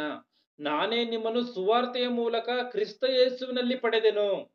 ಇಲ್ಲಿ ಈ ಮತ್ತಾಯನ ಬರೆದ ಸುವಾರ್ತೆಯಲ್ಲಿ ಆ ವಂಶಾವಳಿಗಳನ್ನ ನೋಡ್ಕೊಂಡ್ ಬರುವಂತದ್ದಾದ್ರೆ, ಅಬ್ರಹಾಮನು ಈಸಾಕನನ್ನ ಪಡೆದನು, ಈಸಾಕನು ಯಾಕೋಬನನ್ನ ಪಡೆದನು, ಅಂದ್ರೆ ಇಂಥ ತಂದೆ ಇಂಥ ಮಗನನ್ನ ಪಡೆದನು, ಇಂಥ ತಂದೆ ಇಂಥ ಮಗನನ್ನ ಪಡೆದನು ಎಂಬುದಾಗಿ ಬರ್ತಾ ಇದೆ. ಅಂದ್ರೆ ಅಲ್ಲಿ ಏನ್ ಅರ್ಥವಾಗುತ್ತೆ? ಮಕ್ಕಳನ್ನ ಎತ್ತಿದರೆ ಎನ್ನುವಂಥದ್ದು ಖಚಿತವಾಗಿ ಅರ್ಥವಾಗುತ್ತೆ. ಆದ್ರೆ ಈ ವಚನವು ಕೂಡ ಆ ಮಾತನ್ನೇ ಹೇಳುತ್ತೆ. ಅದೇನು? ನಾನು ನಿಮ್ಮನ್ನ ಸುವಾರ್ತೆಯ ಮೂಲಕ ಕ್ರಿಸ್ತ ಯೇಸುವಿನಲ್ಲಿ ಪಡೆದೆನು ಎಂಬುದಾಗಿ. ಅಂದ್ರೆ ಏನಿದ್ರ ಅರ್ಥ? ಎತ್ತಿದ್ದೀನಿ ನಾನು ಕೂಡ ಅಂತಾನ. ಪೌಲನಿಗೆ ಮದುವೆನೇ ಆಗಿಲ್ಲ, ಯಾವ ರೀತಿಯಾಗಿ ಇರ್ತಾನೆ? ಆಲೋಚನೆ ಮಾಡಿ. ಇವತ್ತು ಸ್ತ್ರೀಯರಿಗೆ ಬಂಜೆಯಾಗಿರುವಂತಹ ಸ್ತ್ರೀಯರು ಮತ್ತೆ ಯಾವ ರೀತಿಯಾಗಿ ಇರೋದಕ್ಕೆ ಸಾಧ್ಯ? ಗಲಾತಿ 4:19 ಏನಿದೆಯೋ ಓದಿ. ಗಲಾತಿ ಪುಸ್ತಕ 4ನೇ ಅಧ್ಯಾಯ 19ನೇ ವಚನವನ್ನ. ನನ್ನ ಪ್ರಿಯವಾದ ಮಕ್ಕಳೇ, ನನ್ನ ಪ್ರಿಯವಾದ ಮಕ್ಕಳೇ, ಪ್ರಿಯವಾದಂತ ಮಕ್ಕಳೇ. ಯಾರ ನಮ್ಮ ಮಕ್ಕಳೇ ಅಂತ ಹೇಳಿ ಕರಿತೀವಿ? ಎತ್ತಿರುವಂತವ್ರನ್ನೇ ಕರಿತೀವಿ. ಎರದೇ ಇರುವಂತವ್ರನ್ನ ಯಾರನ್ನ ಬೇರನ್ನು ಹೋಗಿ ಮಕ್ಕಳೇ ಅಂತಂದ್ರೆ ಏನಂತಾರೆ? ಯಾರನ್ನೇ ನಿಂಗಂತ ಇದೆಯಾ ಎಂಬುದಾಗಿ ಹೇಳ್ತಾರೆ. ಆದ್ರಿಂದನ ನನ್ನ ಪ್ರಿಯವಾದ ಮಕ್ಕಳೇ, ಕ್ರಿಸ್ತನ ಸಾರೂಪ್ಯವು ನಿಮ್ಮಲ್ಲಿ ಉಂಟಾಗುವ ತನಕ ನಿಮಗೋಸ್ಕರ ತಿರುಗಿ ಪ್ರಸವೇದನೆ ಪಡುತ್ತೇನೆ. ಅಂದ್ರೆ ಪ್ರಿಯವಾದಂತ ಮಕ್ಕಳೇ ಅಂತ ಹೇಳಿ ಕರೀತಾ ಇದ್ದಾನೆ ಅಂತಂದ್ರೆ ಈತನ ಮಕ್ಕಳನ್ನ ಪಡೆದಿದ್ದಾನೆ ಅಂತ ಅರ್ಥ. ಅಂದ್ರೆ ಯೇಸು ಕ್ರಿಸ್ತನ ಸುವಾರ್ತೆಯನ್ನ ಹೇಳ್ತಾ ಮಕ್ಕಳನ್ನ ಪಡಿಬಹುದು ಎನ್ನುವಂಥದ್ದನ್ನ ಖಚಿತವಾಗಿ ನಾವೆಲ್ಲ ಅರ್ಥ ಮಾಡಿಕೊಳ್ಬೇಕು. 1 ಕೊರಿಂಥ 4:15 ವಚನದ ಮೂಲಕವಾಗಿ ನಾನು ನಿಮ್ಮನ್ನ ಸುವಾರ್ತೆಯ ಮೂಲಕ ಯೇಸು ಕ್ರಿಸ್ತನಲ್ಲಿ ಪಡೆದಿದ್ದೀನಿ. ಸುವಾರ್ತೆಯ ಮೂಲಕವಾಗಿ ಮಕ್ಕಳನ್ನ ಪಡಿಬಹುದಾ? ಹೌದು. ಯಾವ ರೀತಿಯಾಗಿ? ಶಾರೀರಿಕವಾಗ ಅಲ್ಲ, ಆತ್ಮಿಕವಾಗಿ ಯಾರು ಬೇಕಾದ್ರೂ ಎಷ್ಟು ಬೇಕಾದ್ರೂ ಮಕ್ಕಳನ್ನ ಪಡಿಬಹುದು. ಕ್ರೈಸ್ತರಿಗೆ ಕುಟುಂಬ ನಿಯಂತ್ರಣವು ಅವಶ್ಯವೋ ಎನ್ನುವಂತ ಒಂದು ವಿಷಯವನ್ನ ನಾನೇ ತಿಳಿಸಿರುವಂತ ಸಮಯದಲ್ಲಿ ಖಚಿತವಾಗಿ ನಿಮ್ಗೆ ಎಲ್ಲವನ್ನು ಇದನ್ನ ಹೇಳಿದ್ದೀನಿ. ಯಾವ ರೀತಿಯಾಗಿ ಇವತ್ತು ಮಕ್ಕಳನ್ನ ಪಡಿಬೇಕು ಎನ್ನುವಂಥದ್ದನ್ನ ಸುವಾರ್ತೆಯ ಮೂಲಕವಾಗಿ ಮಕ್ಕಳನ್ನ ಪಡಿಬೇಕು. ಅಂದ್ರೆ ಈಗ ಬೈಬಲ್ ಎತ್ತಂತವರು ಧನ್ಯರು ಅಂತ ಹೇಳುತ್ತೆ, ಎರದಂತವರು ಧನ್ಯರು ಅಂತ ಹೇಳಿ ಎರಡು ವಿಧವಾಗಿ ಮಾತಾಡಿದೆ. ಅಂದ್ರೆ ಸ್ತ್ರೀ ಮಾತಿನ ಮೂಲಕವಾಗಿ ಎತ್ತಂತವರು ಧನ್ಯರು ಎಂಬುದಾಗಿ ಗೊತ್ತಾಗುತ್ತೆ, ಯೇಸು ಕ್ರಿಸ್ತನ ಮೂಲಕವಾಗಿ ಎರದಂತವರು ಧನ್ಯರು ಎಂಬುದಾಗಿ ಗೊತ್ತಾಗುತ್ತೆ. ಅಂದ್ರೆ ಯಾರು ಧನ್ಯರು ಯಾರು ಧನ್ಯರಲ್ಲ ಅಂತ ಹೇಳಿ ನೋಡಿದ್ರೆ ಇಬ್ಬರು ಕೂಡ ಧನ್ಯರೇ. ಅಂದ್ರೆ ಎತ್ತಂತ ಗರ್ಭವೂ ಕೂಡ ಧನ್ಯವೇ, ಎರದೇ ಇರುವಂತ ಗರ್ಭವೂ ಕೂಡ ಧನ್ಯವೇ. ಆದ್ರೆ ಎತ್ತಂತ ಗರ್ಭವು ಯಾವಾಗ ಧನ್ಯವಾಗುತ್ತೆ, ಎರದಂತ ಗರ್ಭವು ಯಾವಾಗ ಧನ್ಯವಾಗುತ್ತೆ ಅಂದ್ರೆ ಎತ್ತಂತ ಗರ್ಭವು ತಮ್ಮ ಗರ್ಭಫಲವನ್ನ ದೇವರಿಗೋಸ್ಕರ ಬೆಳೆಸಿದಾಗ ಧನ್ಯವಾಗುತ್ತೆ. ಎತ್ತಂತ ಗರ್ಭಫಲವನ್ನ ದೇವರಿಗೋಸ್ಕರ ಬೆಳೆಸದೇ ಇದ್ದರೆ ಅದು ಯಾವುದೇ ಕಾರಣಕ್ಕೂ ಧನ್ಯವಾಗಿ ಓದೋಕೆ ಸಾಧ್ಯ ಇಲ್ಲವೇ ಇಲ್ಲ. ಮತ್ತೆ ಎರದಂತವರು ಯಾವಾಗ ಧನ್ಯವಾಗ್ತಾರೆ ಅಂದ್ರೆ ಸುವಾರ್ತೆಯ ಮೂಲಕವಾಗಿ ಬಹಳಷ್ಟು ಜನವನ್ನ ತಮ್ಮ ಮಕ್ಕಳನ್ನಾಗಿ ಪಡೆದುಕೊಂಡಾಗ, ಅಂದ್ರೆ ಸುವಾರ್ತೆಯನ್ನ ಸಾರಿ ಎಷ್ಟೋ ಮಂದಿಯನ್ನ ಕಾಪಾಡಿದಾಗ, ಎಷ್ಟೋ ಮಂದಿಯನ್ನ ದೇವರ ಕಡೆಗೆ ತಿರುಗಿಸಿದಾಗ ಅವರು ಧನ್ಯವಾಗ್ತಾರೆ. ಎರದೇ ಇದ್ರೂ ಕೂಡ ಧನ್ಯವಾಗ್ತಾರೆ. ನಾನು ಎತ್ತಿಲ್ಲ, ದೇವರಿಗೋಸ್ಕರ ನಾನು ಬದುಕುವಲ್ಲ, ನಾನು ಎಷ್ಟು ಯಾವ ಒಂದು ಮನುಷ್ಯರನ್ನು ಕೂಡ ದೇವರ ರಾಜ್ಯಕ್ಕೆ ನಾನು ತಿರುಗಿಸಲ್ಲ ಅಂತ ಅಂದ್ರೆ ಅದು ಧನ್ಯವಾಗಲ್ಲ. ಆಲೋಚನೆ ಮಾಡಿ, ಎತ್ತಂತ ಗರ್ಭವೂ ಕೂಡ ಧನ್ಯವೇ, ಎರದೇ ಇರುವಂತ ಗರ್ಭವೂ ಕೂಡ ಧನ್ಯವೇ. ಎತ್ತಂತ ಗರ್ಭವು ತನ್ನ ಗರ್ಭಫಲಗಳನ್ನ ದೇವರಿಗೋಸ್ಕರ ಬೆಳೆಸಿದಾಗ ಅದು ಧನ್ಯವಾಗುತ್ತೆ. ಎರದೇ ಇರುವಂತ ಗರ್ಭಗಳು ದೇವರಿಗೋಸ್ಕರ ಸುವಾರ್ತೆಯನ್ನ ಸಾರಿ ಮಕ್ಕಳನ್ನ ಪಡೆದಾಗ, ಅಂದ್ರೆ ದೇವರ ರಾಜ್ಯಕ್ಕೋಸ್ಕರನ ದೇವರಿಗೆ ಮಕ್ಕಳನ್ನಾಗಿ ಮಾರ್ಪಡಿಸಿದಾಗ, ನೀತಿವಂತರನ್ನಾಗಿ ಮಾರ್ಪಡಿಸಿದಾಗ, ದೇವರ ಬಳಿಗೆ ಸೇರಿಸುವಂತ ನೀತಿ ಮಾರ್ಗಕ್ಕೆ ತಿರುಗಿಸಿದಾಗ, ಪಾಪಿಗಳಿಗೆ ಮಾನಸಾಂತರದ ಮಾತುಗಳನ್ನ ಹೇಳಿ, ಅಂದ್ರೆ ದೇವರ ಮಾತುಗಳನ್ನ ಹೇಳಿ ಅವ್ರನ್ನ ಮಾನಸಾಂತರ ಪಡುವಂತ ರೀತಿಯಲ್ಲಿ ಏರ್ಪಾಟ್ ಮಾಡಿದ್ರೆ ಎರದೇ ಇರುವಂತ ಬಂಜೆಯರು ಕೂಡ ಧನ್ಯರೇ. ಇದನ್ನು ನಾವು ಖಚಿತವಾಗಿ ಅರ್ಥ ಮಾಡಿಕೊಳ್ಬೇಕಾಗಿರುವಂತ ವಿಚಾರ. ಇಲ್ಲಿ ಪೌಲನು ಹೇಳುವಂತ ಮಾತೇನು, ಈ ಕ್ರಿಸ್ತನ ಸಾರೂಪವು ನಿಮ್ಮಲ್ಲಿ ಉಂಟಾಗುವ ತನಕ ನಿಮಗೋಸ್ಕರ ತಿರುಗಿ ಪ್ರಸವ ವೇದನೆ ಪಡ್ತಾ ಇದ್ದೀನಿ ಅಂತನ. ಅಂದ್ರೆ ಪ್ರಸವ ವೇದನೆ ಯಾರು ಪಡ್ತಾರೆ? ಗರ್ಭಿಣಿ ಸ್ತ್ರೀಯೇ ಪಡೋದಕ್ಕೆ ಸಾಧ್ಯ. ಅಂದ್ರೆ ಆ ರೀತಿಯಾಗಿ ಯೇಸು ಕ್ರಿಸ್ತನ ಸ್ವರೂಪ ಎನ್ನುವಂಥದ್ದು ಮನುಷ್ಯನಲ್ಲಿ ಏರ್ಪಡಬೇಕು ಅಂತ ಅಂದ್ರೆ ಕ್ರೈಸ್ತರಾದಂತ ಸ್ತ್ರೀಯರು ಪುರುಷರು ಪ್ರಸವ ವೇದನೆಯನ್ನು ಅನುಭವಿಸ್ಬೇಕಾ? ಖಚಿತವಾಗಿ. ಯಾಕೆ? ಈ ಲೋಕ ಅಷ್ಟೊಂದು ಈಸಿಯಾಗಿ ಯೇಸು ಕ್ರಿಸ್ತನ ಮಾತುಗಳನ್ನು ಒಪ್ಕೊಳ್ಳಲ್ಲ, ಅಷ್ಟೊಂದು ಈಸಿಯಾಗಿ ಯೇಸು ಕ್ರಿಸ್ತನ ಮಾರ್ಗಕ್ಕೆ ಬರಲ್ಲ. ಇದನ್ನ ಮತ ಕುಲ ಎಂಬುದಾಗಿ ಮುದ್ರೆ ಹಾಕಿ, ಮತ ಗ್ರಂಥ ಎಂಬುದಾಗಿ ಮುದ್ರೆ ಹಾಕಿ, ಫಾರಿನ್ ದೇವರು ಎಂಬುದಾಗಿ ಮುದ್ರೆ ಹಾಕಿ ಬಿಡ್ತಾ ಇರುವಂತ ಲೋಕ ಇದು.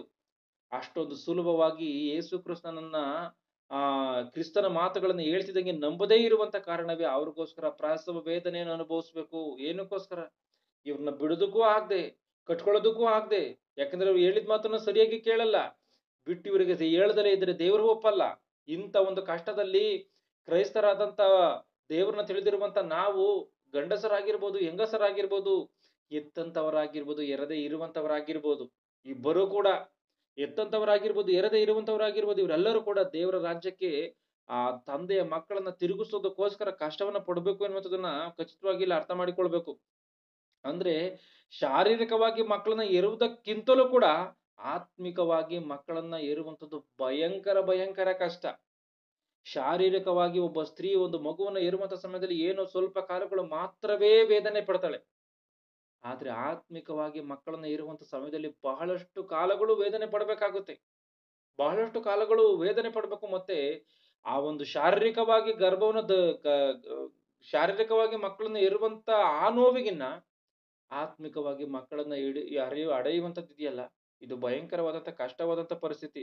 ಶರೀರ ಸಂಬಂಧವಾದಂತ ಮಕ್ಕಳಿಗಿಂತನ ಆತ್ಮಿಕ ಸಂಬಂಧವಾದಂತ ಮಕ್ಕಳನ್ನ ಇರುವಂತದ್ದೇ ಶ್ರೇಷ್ಠ. ಶಾರೀರಿಕವಾಗಿ ಇರುವಂತದಕ್ಕಿನ್ನ ಆತ್ಮಿಕವಾಗಿ ಇರುವಂತದ್ದು ಇದೆಯಲ್ಲ, ಅದು ಶ್ರೇಷ್ಠದಲ್ಲೇ ಶ್ರೇಷ್ಠವಾದಂತ ಕೆಲಸ. ಅದನ್ನೇ ಯೇಸು ಕ್ರಿಸ್ತನು ಮಾಡಿರುವಂತ ಕೆಲಸ.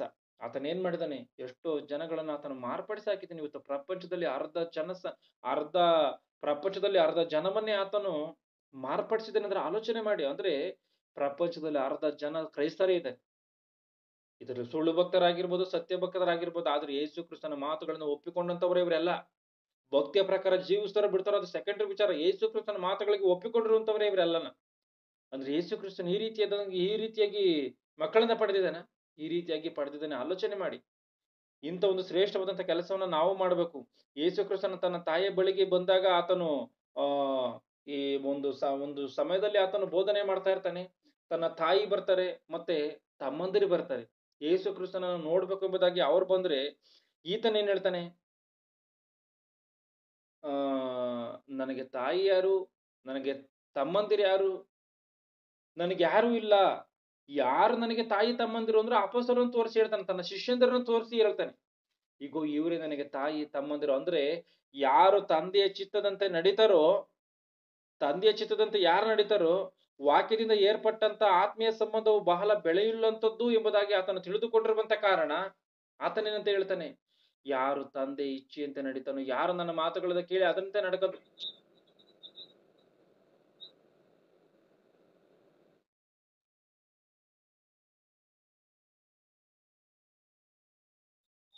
ವಚನದವರೆಗೂ ಖಚಿತವಾಗಿ ಈ ಒಂದು ವಿಷಯ ನಿಮಗೆ ಗೊತ್ತಾಗುತ್ತೆ. ಒಂದ್ಸರಿ ಓದಿ ಅದು.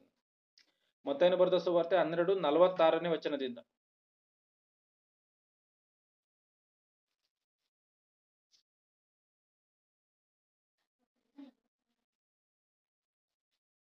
ಆತನು ಜನರ ಗುಂಪುಗಳ ಸಂಗಡ ಇನ್ನೂ ಮಾತಾಡುತ್ತಿರುವಾಗ ಆತನ ತಾಯಿಯೂ ತಮ್ಮಂದಿರು ಆತನನ್ನು ಮಾತಾಡಿಸಬೇಕೆಂದು ಹೊರಗೆ ನಿಂತಿದ್ದರು.